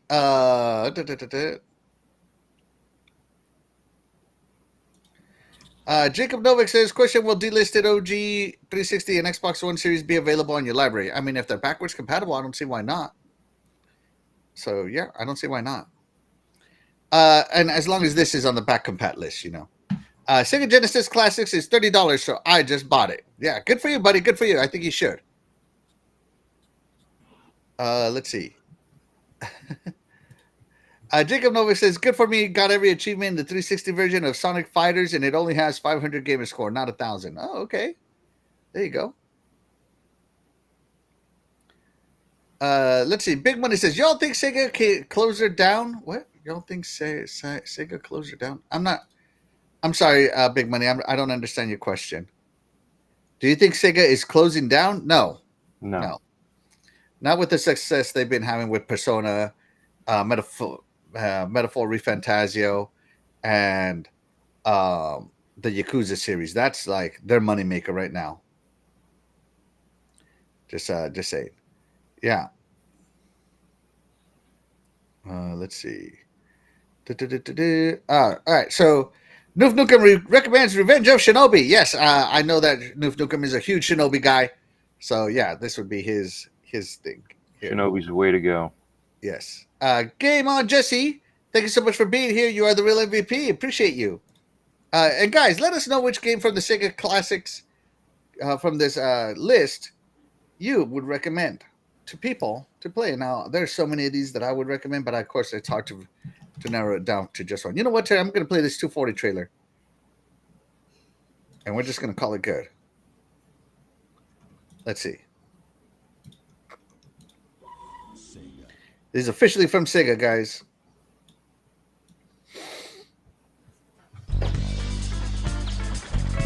Is this what you're talking about, Terry?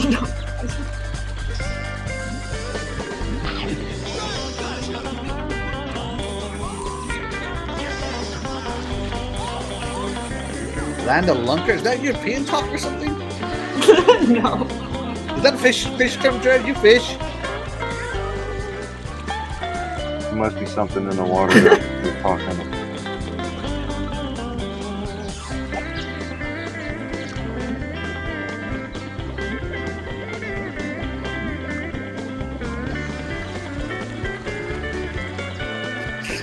This is the trick I wanted to play, Terry. No, this is not the one I wanted to play. This one they put some country twang music in here. No. this is not it. All right, enough of that. All right, so Sega Bass Fishing for Terry. There you go, guys. Let's see some recommendations on the chat. Shout out to Sir X-Man. Thank you so much for being here. You are the real MVP. As long as they don't shut down my search for Virtual Fighter 4. Let's see. Noof says, get Toe Jam and Earl. There you go. Dread, have you picked out a game? Yes, I did. Talk about? Which one do you recommend? I figured I mix it up a little bit. Something that's also lesser known, but apparently recently it's gaining popularity again from all of us talking about it. So I figured we'll go with a fighter and not a beat 'em up, because why not? So my pick is Eternal Champions. Oh my gosh, the worst games ever made. Oh, I love Eternal Champions. The CD Eternal Champions on Sega CD is the best. Is that on the compilation? Hold on. It's Eternal Champions on the Sega CD version in here. No, it's just regular Eternal Champions. Regular Eternal Champions. Yes. I bought that game not knowing anything, thinking the guy from Chicago looks really cool and he's got a hook. Oh, this guy, right? Yeah, the grappling hook, yep. Eternal Champions, Deadpool's go-to fighter. Rated one of the worst fighters of all time. Tell us what you love this game. Well, when you buy the game and you have no idea anything about it, you end up playing it, and you play it so much that you end up liking it. So it's got that Shaq Fu effect, huh? Classic in its own right. You got to remember, we used to look at the back of the box covers to decide if we wanted to play these games or not. Right? Not knowing anything. You know, we didn't have the internet. We just had basically word of mouth, and if nobody knew anything, somebody had to be the sucker to buy it first. And you know, we got our parents to buy it first. Terry, did you ever play Eternal Champions? I did. I'm actually with, which I actually liked it. So I remember back in, I think it might have been elementary. So like elementary school, we were playing it, and like all the kids were like talking about this. It was between this and like Mortal Kombat at the time because Mortal Kombat was brand new. So like I don't know, like everybody. Like I remember going to my locker, and like a lot of us had all our games in our school lockers because we would exchange games with each other. So like we would always trade games with everybody in the class. So, and this was one of them that a lot of us had in our locker. But yeah, no, I mean, I had fond memories of this game. You know, this is, I mean, it was a simpler time then, you know, like you didn't you know what I mean? Like you were just excited to get a new game. At least for me, like I didn't get new games from the store. The only time I would get a game, is from like a yard sale. I was always a hand-me-down. I never got a brand new game. Not until I was much, much older. So to be able to get a hands on a game that was newer was exciting. I didn't care. I didn't care if it was a good or a bad game. Like it was new game, so it was just exciting. I was like, you know what the best thing about this game was? It's not Street Fighter. It's not, that's right. Screw that Street Fighter, and especially everybody who likes it like Dog. I'm just kidding, Doggy. I'm just kidding, Doggy. So I talk all that trash about Eternal Champions, right? But guess who has Eternal Champions? Still in box. Mm-hmm. Right? Complete still with my manual all jacked up because it had moves in here. Yeah. So I think I still own my copy for the Genesis as well. And my favorite guy was this guy on the cover here. I wanted to be him, so I played him. I remember playing as him. So I talk all that trash, but you know what? I played Eternal Champions, and yeah, I had fun as a kid. Now that I'm older, I realize how bad of a game it is. But when I was a kid, I was like, what the heck? Why is this guy pausing every time this lady high kicks? There are so many games that now that we're older, that we're like, man, those are bad games. But we loved them because of back in those days, we didn't have that many games, you know, and then you couldn't afford like we can afford now. So they weren't releasing 10 games a week back then. Well, you were forced to play with the controls that you were given. You know, look at and I know this is probably going to get a bad rap from a few people, but Resident Evil. Look at how those games played.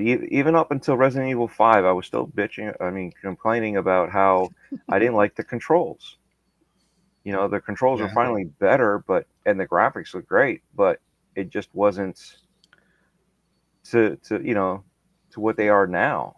It took them forever to quit walking through the door, and then all of a sudden you're going in the next doorway, but you're angled the wrong way from where your directional is, and then your character would do this because you're trying to adjust it too soon, and if you leave it, you keep going, and those tank controls suck so bad, you know. But now it's so much better, you know, and that's kind of the thing is we grew up with that and we were so used to it, you kind of had to, you know, and so by today's standards, the game sucks, but they're fond memories.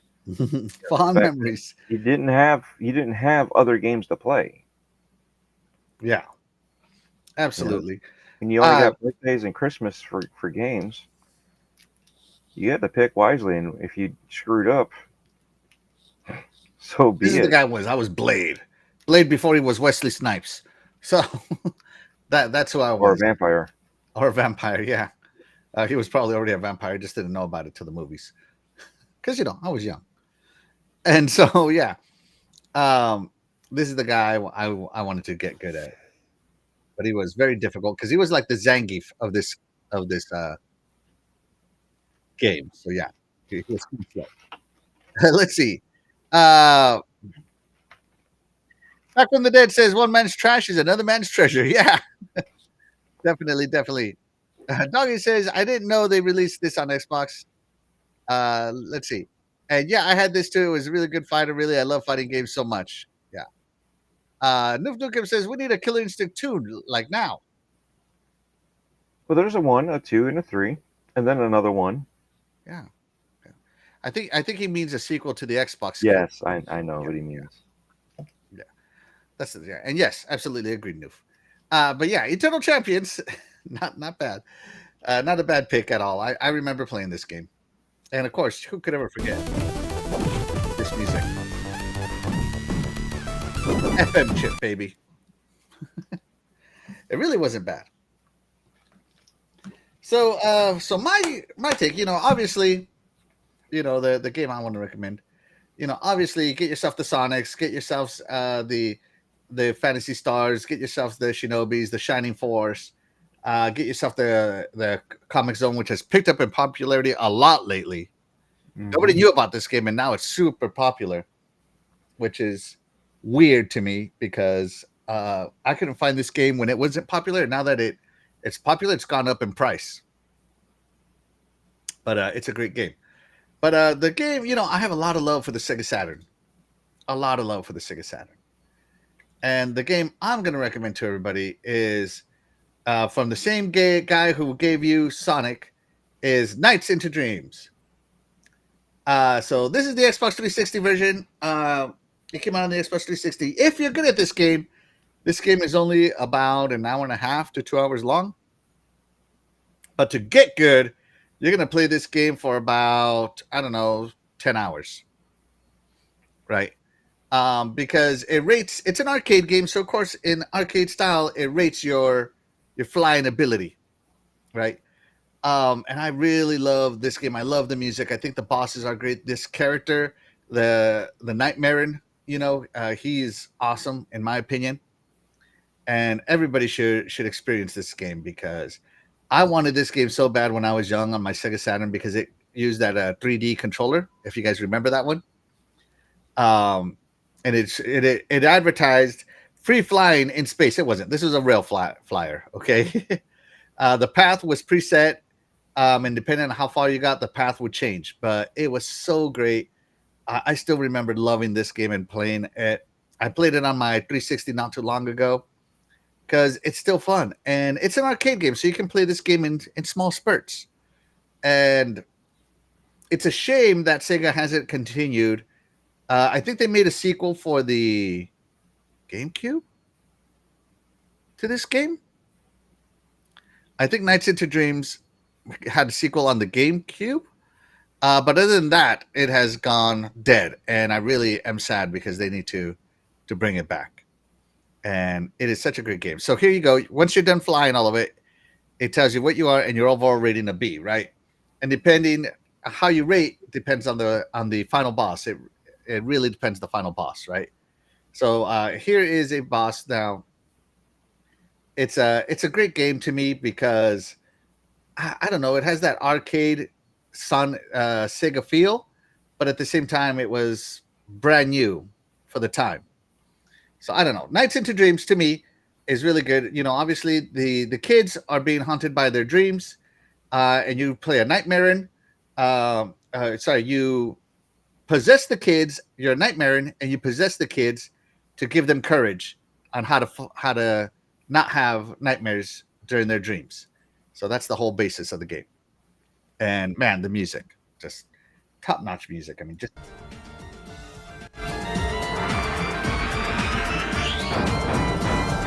I think it's great. But that's just me. Terry, have you played Nights into Dream? I have not. You need to. You need to. Get on it. Yeah. Yeah, no, it's a fantastic game. Dredd, have you played Nights into Dreams? Yes, it's a difficult game. Like you said, it takes a little bit of time to get used to it, and because I haven't played in such a long time, I'm going to suck at it again. But I was just watching the gameplay going, this guy's taking forever to beat this boss. Well, I mean, not that much you got to be. Yeah, I know. Well, there was a couple times that they could have done stuff that they passed on. But again, it's a fun game. There's even a Christmas version of this. Yeah, they have a Christmas version, Christmas Nights into Dreams. Yeah. They could have done this so much. And it has a boy's dreams and a girl's dreams, and they're very different. So cool. It's kind of cool that you have many ways to play this. See, so they take all your good thoughts and lock them up to haunt your dreams, right? And here you are, and it gives you little pointers. And this is where you get with the nightmare. You didn't hear it. Look how the music changes when the nightmare comes into your body. I guess. I guess that's what to call it. We'll give it a minute to catch up. Right.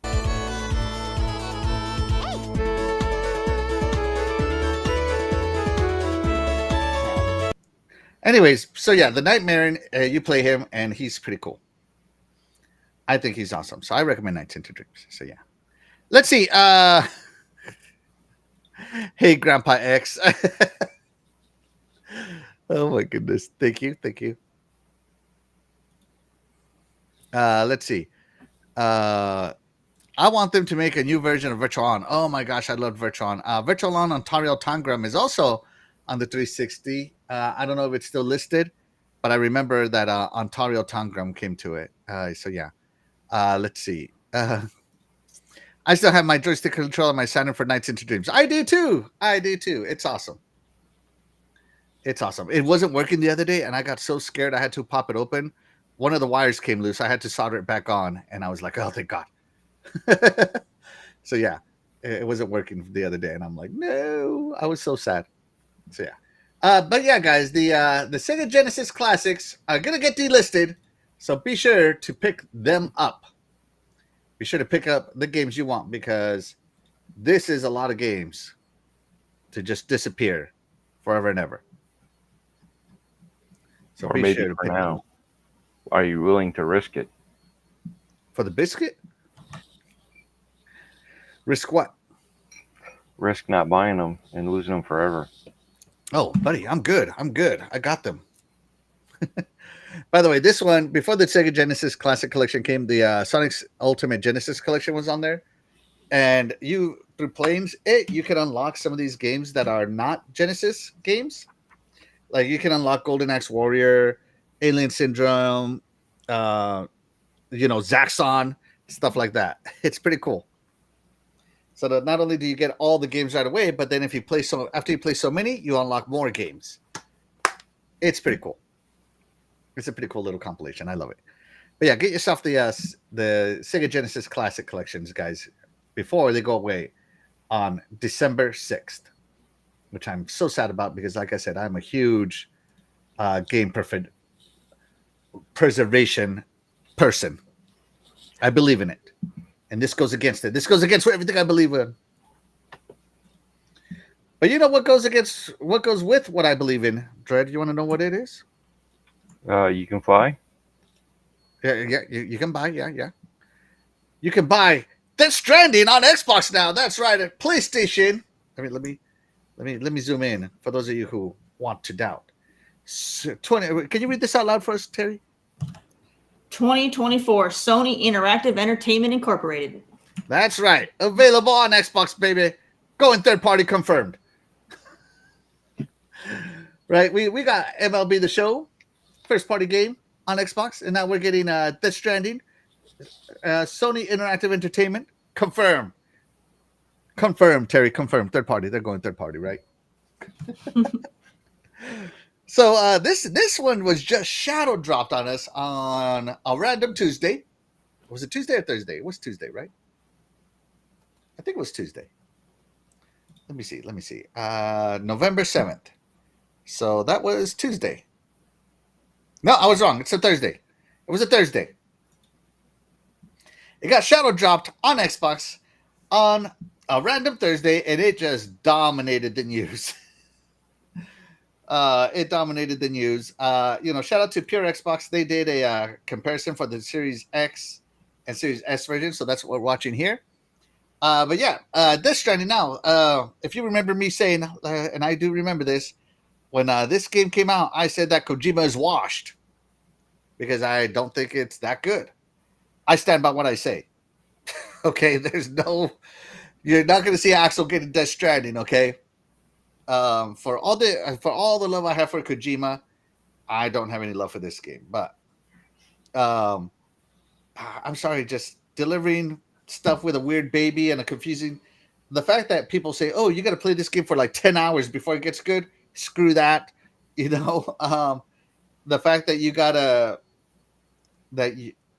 it has a bunch of every action is a cutscene. Yeah, no, hard pass. And the I don't know. I just don't feel like delivering stuff. But now, some people have played this game who had talked trash about it before it was on Xbox, and have said that it's really good, that they were wrong. So, am I going to play this game and possibly be made right or wrong? It's hard no. I'm just not going to play it. I'm sorry, guys. I apologize to those of you who love Death Stranding, but this just does not look like my kind of game. I didn't play. I have all the consoles, and I didn't buy it on my PlayStation, and I'm not going to buy it on my Xbox. Just throwing it out there. So yeah. But this game stealth launched. Terry, are you gonna put on your best FedEx uniform and deliver some packages? No.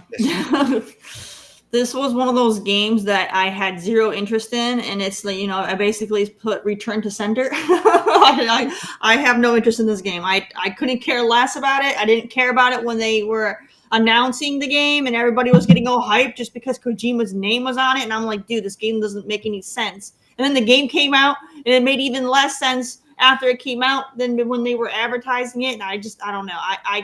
I never understood this game. It looks boring to me. Like I can't get into this. I watched a friend of mine play it, and it was even worse watching him play it than watching them try to hype it up in a trailer. So I was just like, no, this is not for me. I don't care what platform they put this game on. I'm never going to play this game. Not ever. Now, keep in mind, this game launched on PC Game Pass not too long ago. You know who has PC Game Pass, Terry? This guy. You know who played it on PC Game Pass? Nobody, not me. Right? So yeah, no, I'm not playing this game. I've heard a lot of people say this is the best game ever made in the history of video games, and I'm like, I don't see it. No, I just don't know. I just can't get into it. It's just not for me. I can't get hyped. Or maybe is it still on PC Game Pass?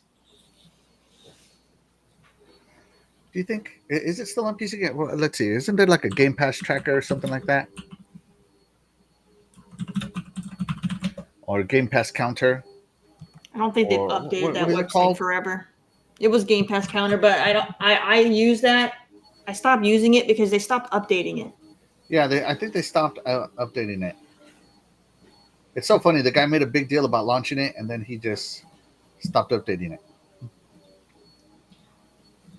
So yeah, let's see. PC, console, PC list. Okay. Is Death Stranding on here? Death Stranding. No, I don't see it. So it's no longer on there. So it was only for a month or something, maybe. But still.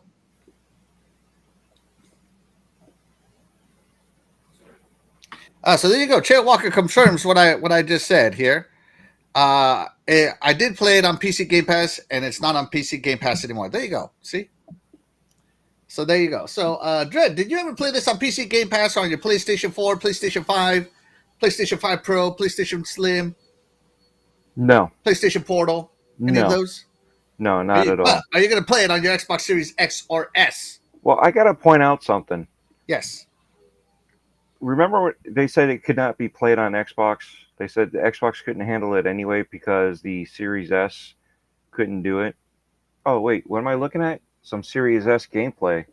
Optimization, baby. Go figure, right? So if Sony can optimize for it, why can't some of these other studios? Especially if they don't want to optimize for it and they're still doing it. Go figure. Now, as for playing this game, even if it's on Game Pass, wait, I got a box here I got to go deliver.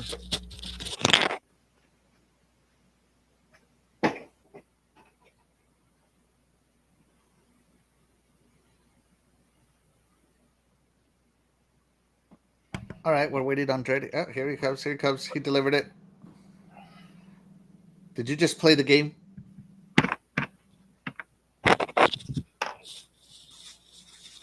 Dredd, did you just play the game in real life?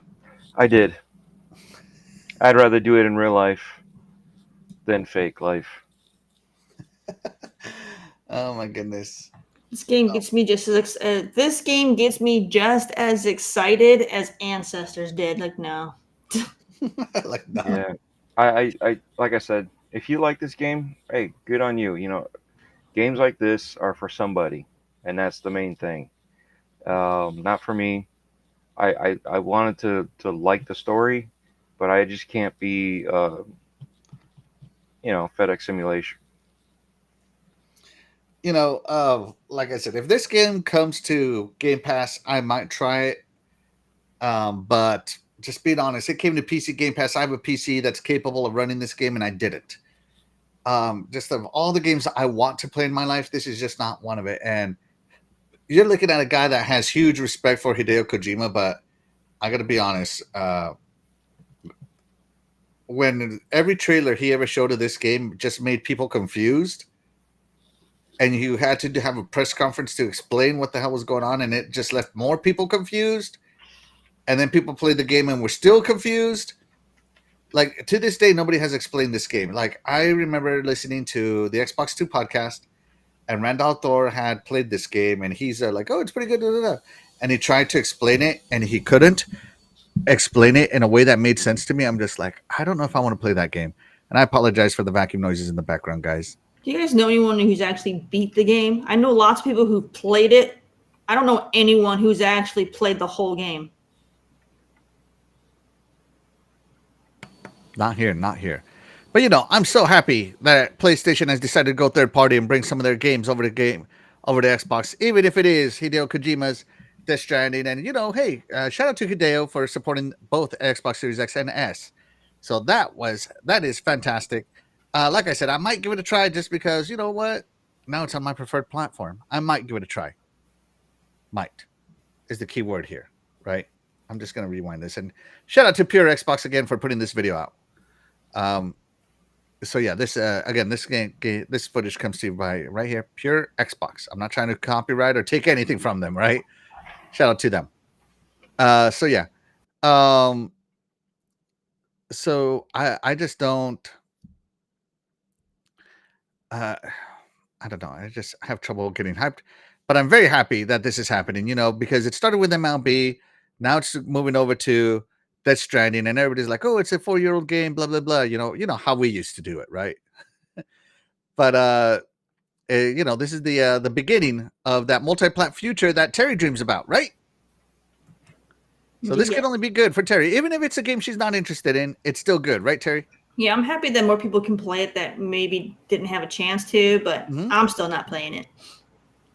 Yeah, it's that thing where it might not be for you, but it's for somebody, and you should be happy that devs are making games for certain players, even if it's not for you. And at the same time, if you look at it, this is the trend, right? This was supposed to be a PlayStation only trend. It's granted it's not owned by PlayStation, but it kind of is, and it's going everywhere. So see, Xbox going everywhere also is the other trend. So you kind of have to pick and choose which games are going where. And sometimes if they're older games, if they're not making you any money, what's it going to hurt if it goes somewhere else to make some more money? Right? And then also bring up the hype factor for the new game that you're putting out soon. So Death Stranding 2 coming out. Yeah. So there is a sequel to this game. So maybe that's it. Maybe they decided, you know what? Let's get some more of those Xbox players over on PlayStation. Right. Death Stranding 2. That's the only place you're going to be able to play it. So if you get some people hooked on this game, when Death Stranding 2 comes out, that's the only place you're going to be able to play it, or you're going to have to wait for another 45 years to get a chance to play it. And you don't even know if you'll have a chance. But I've said this before. Sometimes bringing something old like this out to the competitor allows those people to play that would have.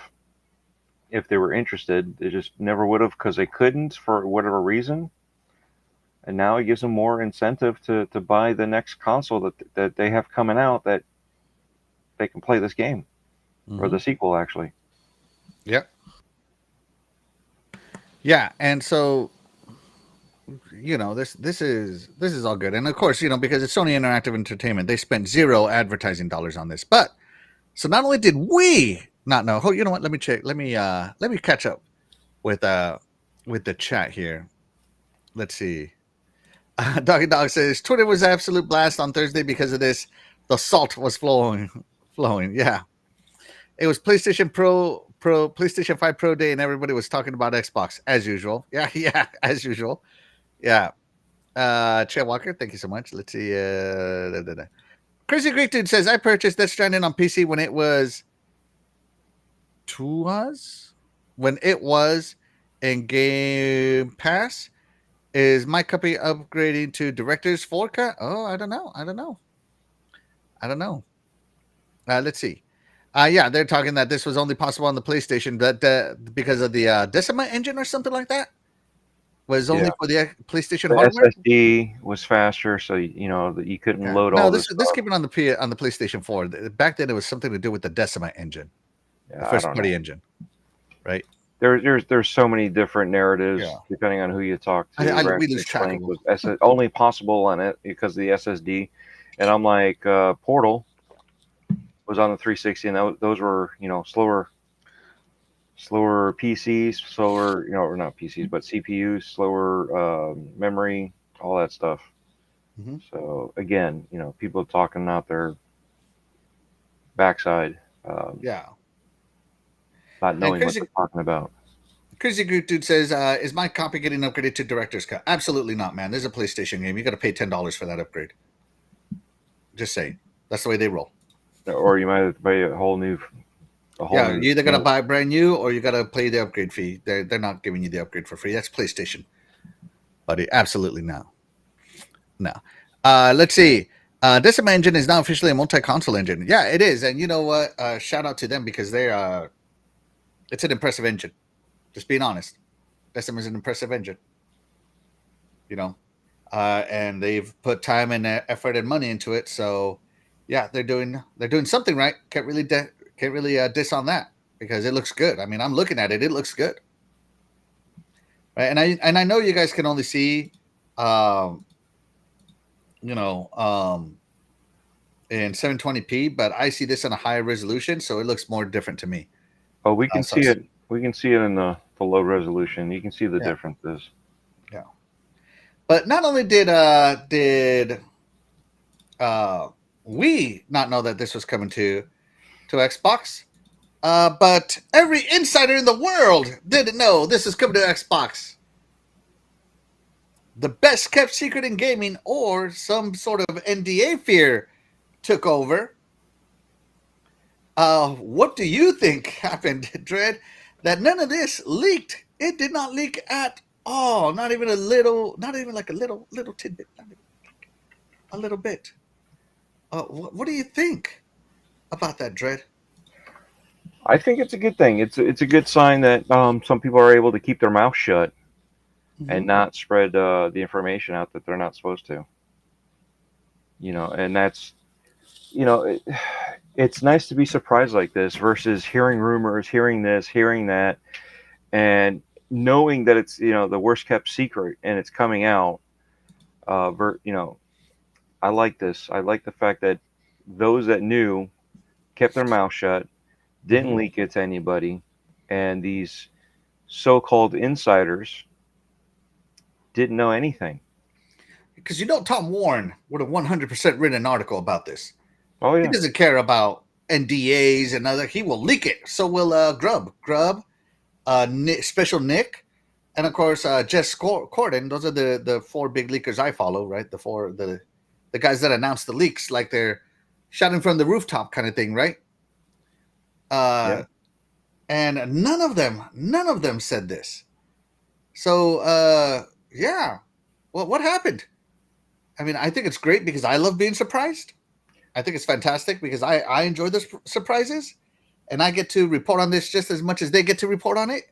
So for me, no leaks are great. I'm not a fan of leaks, but I think this is a fantastic thing. Yeah, I mean it's great knowing something, having these leaks, having this stuff, but I'd rather not know about it and then have it come out, more of a shocker. But if it's a game announcement, like on purpose, and let me know, don't give me too much.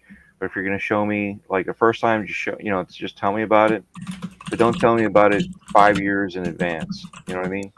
Don't tell me about it, any of that. The second time you show me, you better show me some gameplay. You better show me something more than just another trailer of how great it looks, because again, in-game engine stuff looks great, but in-game is also orchestrated specifically for that. I want to see actual gameplay, but when you bring it out, a game that's already existing, you don't need that.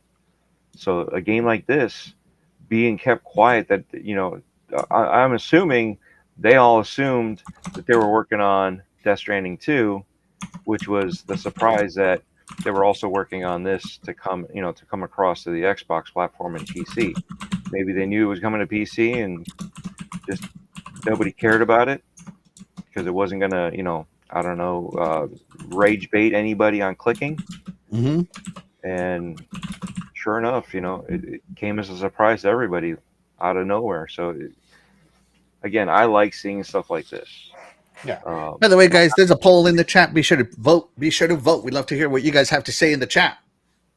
Yeah, it might not be a game for me, but I like the fact that they were able to honor the studio by not saying anything for those that knew that weren't supposed to say something.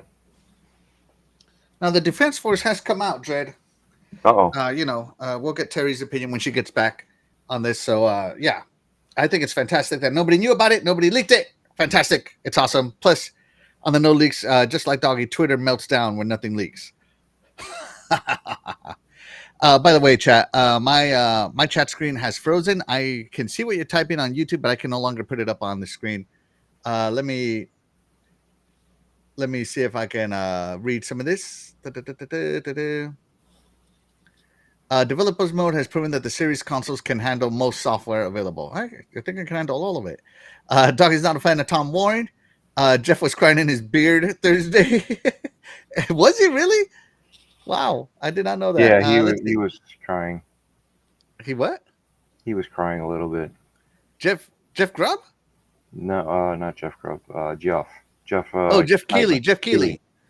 Yeah, Jeff Keighley. Oh my God, man! I bet you it caused him so much pain to say that this was on Xbox because he's a PlayStation guy and a Kojima guy, and he's just like, oh, how could they? And as a Kojima guy, you would think he'd be happy that another rendition of this game would be out there. Yeah, no. Yeah, it's so funny because every Xbox announcement is done with like no fluff for him.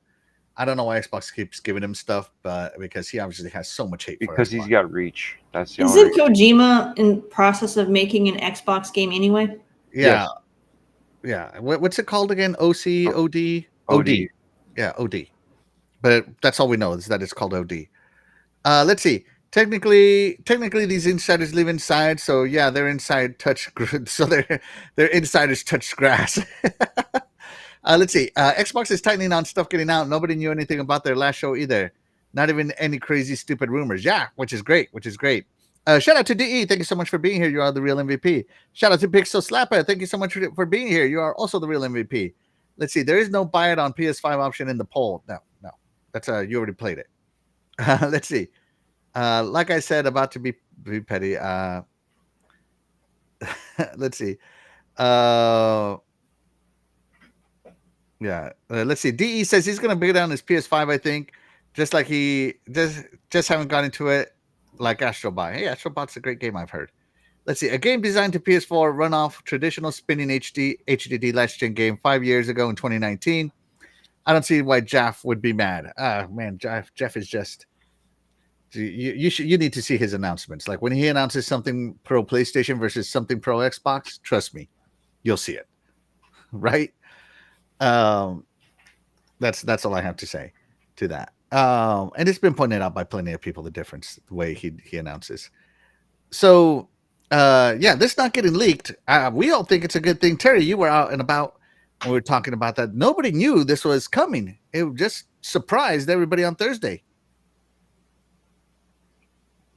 Were you surprised on Thursday? Or did you know? I didn't know that it was coming. But again, when I saw the announcement that it was on Xbox, I was like, okay, whatever. And I kept scrolling. I couldn't care less about this game. So I was like, whatever. All right. Well, there you go. Whatever. Okay. What was the last thing I wanted to talk about on this game? Let's see. We got to rumored. We got to this. We got to that. There was something we were about to talk about it, Dread. What were we talking about? Jeez, why did I forget? Um, Game is great. we were talking about something that you're waiting for Terry to come back for. Yeah, but we were gonna move on to something else. Yeah. Before that, jeez, what was it? I'm trying to think of what it was. Yeah. Oh my gosh, I got to go to the show, to the actual show, see what it was. Go back 2 minutes. Let's see. This is when Terry wasn't here, so I got to go to when Terry wasn't here.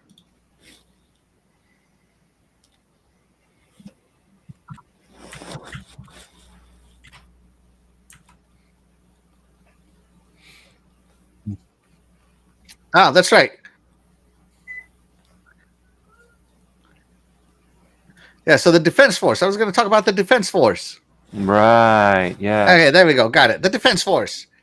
All right. So the Defense Force has come out saying, stuff like what DE said. DE summed up a lot of the Defense Force here. A game designed for PS4. Woo! You guys get it on the next gen, right? A 4 or 5 year old game. Way to go, guys! Yeah, that doesn't mean anything.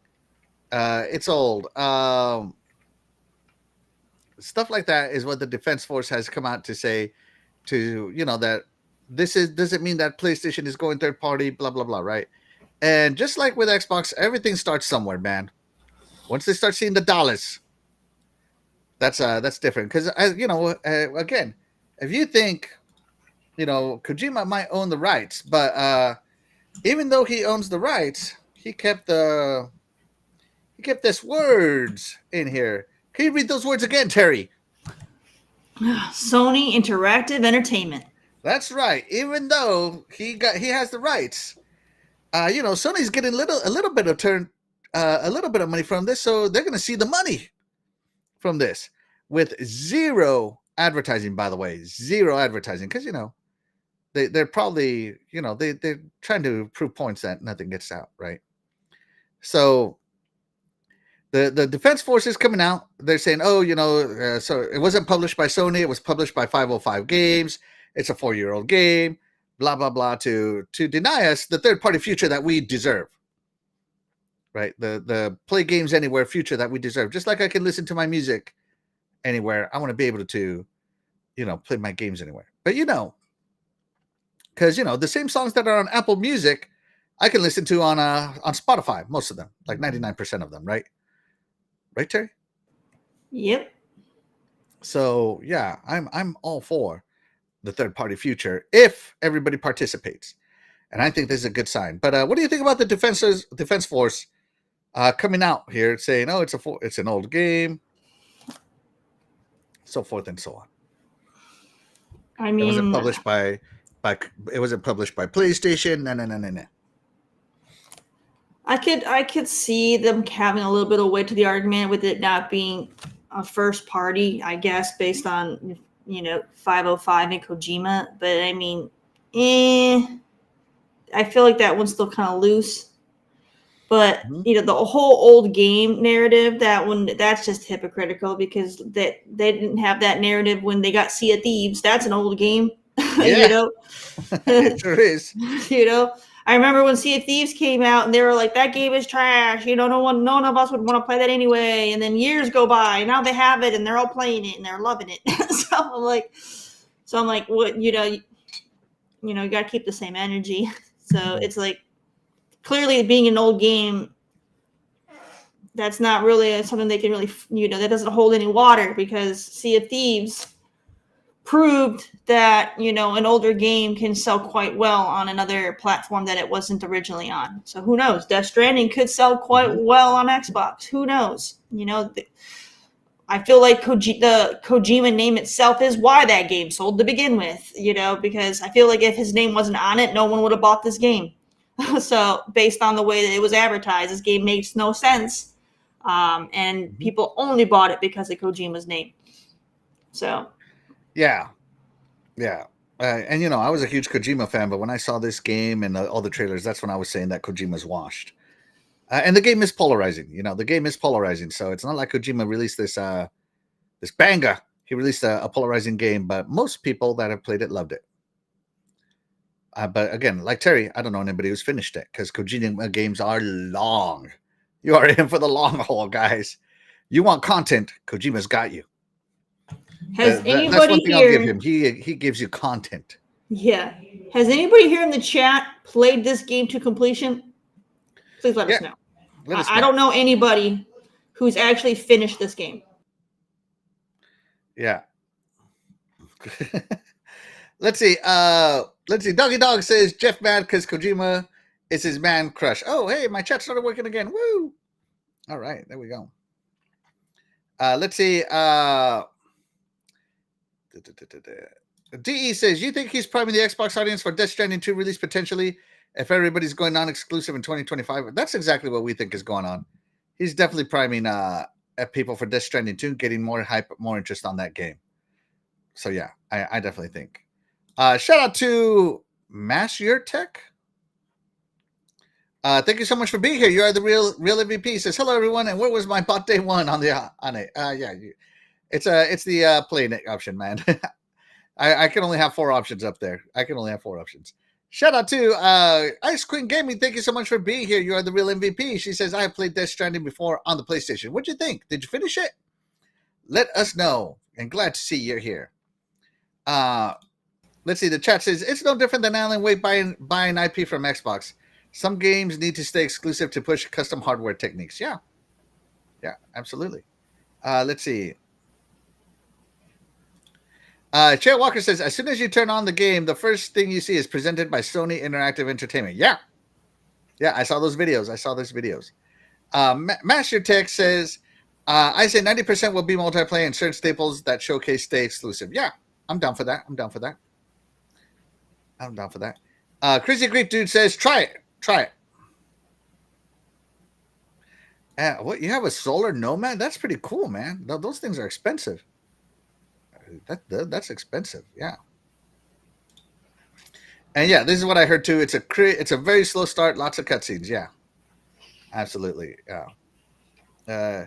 Chill Walker has played it for an hour, so yeah, there you go. Shout out to Wacko Games. Thank you so much for being here. You are the real MVP. If this Stranding is worth buying, I like Hellblade 2. Oh, maybe. And there you go, Terry. She completed the game. Ice Cream Gaming completed the game. So there you go. Now you know one person. There we go. What? I was going to say, I feel like everyone has at least tried it for those that were somewhat curious. But out of those who tried it, like most of them got bored and moved on. I heard that it's like somewhere around like a third of the game completion. It opens up the multiplayer stuff, where you get to see people's buildings and stuff, like they build bridges over inaccessible parts and crap. And I'm just like, okay, cool. Not bad. That's cool. That's a cool multiplayer aspect to it. Let's see. Is Death Stranding worth buying? That's a personal decision. On this panel, none of us are Death Stranding fans, so you're going to hear a bunch of no's here. But on other panels, like I said, like Randall Thor, he loved it. So he recommends it and tells everybody to buy it. So it just depends on the panel. And like I said, this game is very polarizing. So yeah. Let's see. Dread, so we were talking about the Defense Force coming out. What are your thoughts? They said, it's not published by Sony. 505 Games did it. It's a third-party game. It's old. Blah, blah, blah. The usual Defense Force stuff. Facts. And a whole bunch of lies filled in between everywhere. I don't see a big deal over it. I don't care who made it. If this game is for you, I'm happy for you. So for the Defense Force needs to shut up and move on and play something like games versus Twitter. That's the problem, is they're too busy playing Twitter and trying to gatekeep. It's bad enough the one side is gatekeeping from the other side. We don't need the same thing from the other side gatekeeping back. It's just making it worse. You know what I mean?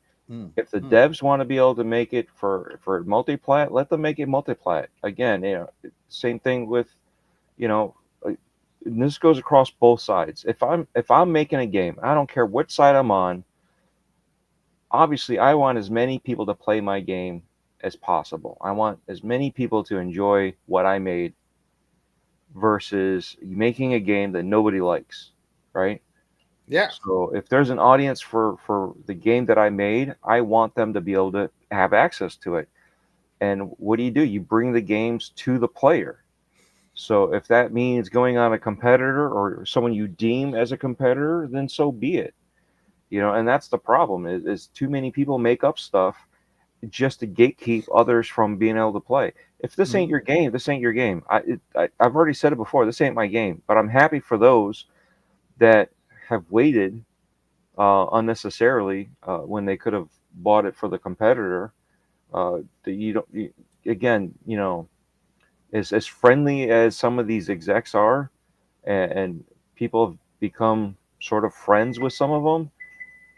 The corporation's not your friend. The corporation's out there to make money. The devs are there. Obviously, they want the positivity side of it to promote their game versus the negativity side of it. But again, you want to sell your game. You want people to play something that you made. You want to be proud of it and proud to be able to say that, hey, yeah, I made this, and so many people loved what I made. So again, it's just, people are too busy not enjoying life and too busy being Karens to everything else for everybody else, and that's the problem. There you So go, Defense Force can go off. There you go. Let's see. Chad Walker played Death Stranding for an hour, and he says, if Death Stranding 2 comes to Game Pass, I'm willing to play another hour. Of the first one? He played 1 hour of the first one, and he's willing to play another hour. Shout out to Chad Walker, man. Let's see. Hey, sometimes that's what it takes. Sometimes games don't click with you right away. There's been games that it took years for me to go back to play, and it finally clicked. So sometimes, same thing with TV series and stuff like that. Everybody loves Raymond. I couldn't stand it when it was on the air, but when it went to on syndication, I actually liked it. Certain, again, it wasn't just me. It was like my family, my whole family. Just none of us liked it, and then here we are watching reruns. So again, you never know. Sometimes you need that extra hour. Sometimes you just need a fresh outlook, maybe years later, to see if you like a game that you probably wouldn't have liked. There's games that I've played on Game Pass that I never ever would have played, but if it wasn't for Game Pass, I wouldn't have tried them, and then found out that I liked them. So again, I just on the surface, I looked at it and said I would never play this game. So I say that we get Dreadpool to play this on stream, live on stream, and expand his horizons. That's what I just heard. What'd you hear, Terry? Because that's what I heard. Isn't that what you heard, Terry? Sure. Give it another 4 years and I'll think about it. Give you another 4 years and you'll think about it. All right. So that's Death Stranding. Death Stranding stealth dropping on Xbox. We all think it's a great thing that this game stealth dropped on Xbox, right? Of course, the game is not for us here on this panel, but we're not trashing anybody who wants to play this game. Get out there and play it, enjoy it, love it, or hate it, whatever, right? And we are all for the multi-plat future that I think will be better for gamers as a whole. And dinosaurs like me who are console warriors and don't want the multi-plat future to be a thing, but we'll just go the way of the dinosaurs, they say, right? Right, Terry? Absolutely. Yeah. No, I still think there should be limitations as to what goes. Oh, I think so too. Absolutely. I'm not full multi-plat, trust me. But and I've voiced my multi-plat opinions here many. I'm gonna go with the Linkin Park theory. It's called hybrid theory. Hybrid theory. There you go. A little bit of both. There you go. All right. So, but we had a poll. Let's see how interested the chat is in the poll. That's what we think. What does the chat think, Terry? All right. 45% said, yeah, I'm buying it. Another 45. Wait, what was the question? You already said that. Are they going to play Death Stranding on Xbox? Yeah, read 45. it. Read it. All right. Are you going to play this game, which is known as Death Stranding, On this box, the Xbox, 45% said yes, that they are indeed going to play this game on their Xbox. All right, 45% said that the game is dead to them. 9% have not played it, and 0% are going to get it on sale. There you go. So again, polarizing, half and half, right? Very polarizing game. So there you go. I'm on the sell. I'm on the sell side. As a matter of fact, I might buy this on PlayStation and get it for $20 right now. Actually, I think it is already on sale, isn't it? Damn, that means dang it. Now I just committed myself to buying this game. Yep. Me and my big mouth. All right. Hey, it's like Ubisoft. It came out and went on sale. That's right. Oh my God. There you go. Oh, love the rage, Terry. All right. That's all I have for the news this week. Do you guys have anything? Whoop, I don't know why I went to that screen. Do you guys have anything you want to talk about before we get going? Not really, but I did hear that Xbox has 2 new dynamic backgrounds for anybody who likes to customize and refresh how their dashboard looks. Okay. 2 Check it new out. dynamic backgrounds. Do you know what they are? I do not. I just know that they released 2 new dynamic backgrounds. That's all I know. So it's half news. It's half news because I don't use the dynamic backgrounds. I have my own custom background that I keep on.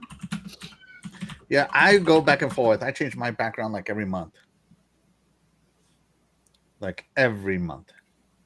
On the Xbox. So each Xbox has its own dynamic background or background.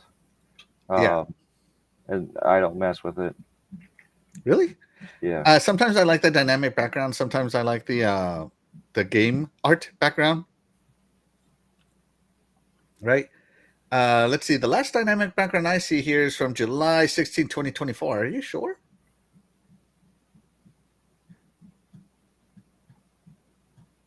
All right, let's see. Sorry, it's a long list. Okay, so in August they got Worlds of Tanks Modern Armor and other stuff. So yeah, okay. Maybe the list is outdated, but okay, new dynamic backgrounds. There you go. And shout out to Kameme. Thank you so much for being here. You are the real MVP. Appreciate you dropping by. Let's see. Okay, Dreadful, do you have any news you want to talk about before we get out of here? No, the only news that I could think of was last night was the first night of the new channel. Oh, that's right. Hold on 1 second. Let me pull this up. Maybe pull it up if YouTube stops being slow. What is the channel called? Files of Horror. Files of Horror. Where's channels? So if you do at Files of Horror, all one word, you'll find it. At Files of Horror. All right, let me see. So while you're searching, it looks like the 2 new dynamic backgrounds are Dragon Age Valguard themed. Okay. So you can either have a big dragon or you can have one of the cities. Okay. Dragon Age thing. All right, guys. So the Files of Horror. Tell us about the Files. Be sure to do what I'm doing here and hit that subscribe button. Oh, thank you. I wanted to animate that, so let me do it again. Hold on. There you go. Be sure to hit that subscribe button, guys. Dreadful, talk to us about the Files of Horror. Yes, Files of Horror. Death Dealer and myself are going to be doing basically all our horror-related stuff. My channel will still have the basic stuff that I do with cosplay and everything else, but we're going to start pushing more of our horror content there between streaming games, talking about movies, talking about the houses that we go to, like all the haunts, and just everything, even if there's like decor and stuff like that. So trying to branch off the horror side of what I have over that way. I'll still maintain some stuff, and we'll go from there. So when we have new games like perfect example right there, South of Midnight, we'll play stuff like that, all the creepy stuff, the lore, anything that goes that way. So probably you'll see some Call of Duty zombies over there. So, but we did a recap, as you can see, the first video of all the houses that we went to. And of course, they're going to play that one. That was the Bloodlight District. In case you're wondering, that is vampires. And my wife had a very, very fun topic of complaining how she felt unease about walking through a place. It was very odd. Weird. All right. Well, there you go, guys. Forza Horror. Be sure to subscribe and check it out. All right. And I think that's it. All right. Well, with all that being said, guys, we're going to go ahead and get out of here. But of course, we would have been able to do this show without you guys, the chat. And that's why you guys, the chat, will always be the MVP to all of the shows here on the Iconic Video Games channel. And with that being said, we are out of here. I'm Maxwell1324. And I'm Cool Cat Terry. And I'm Dreadpool. And we'll catch you guys next week. Bye, everybody.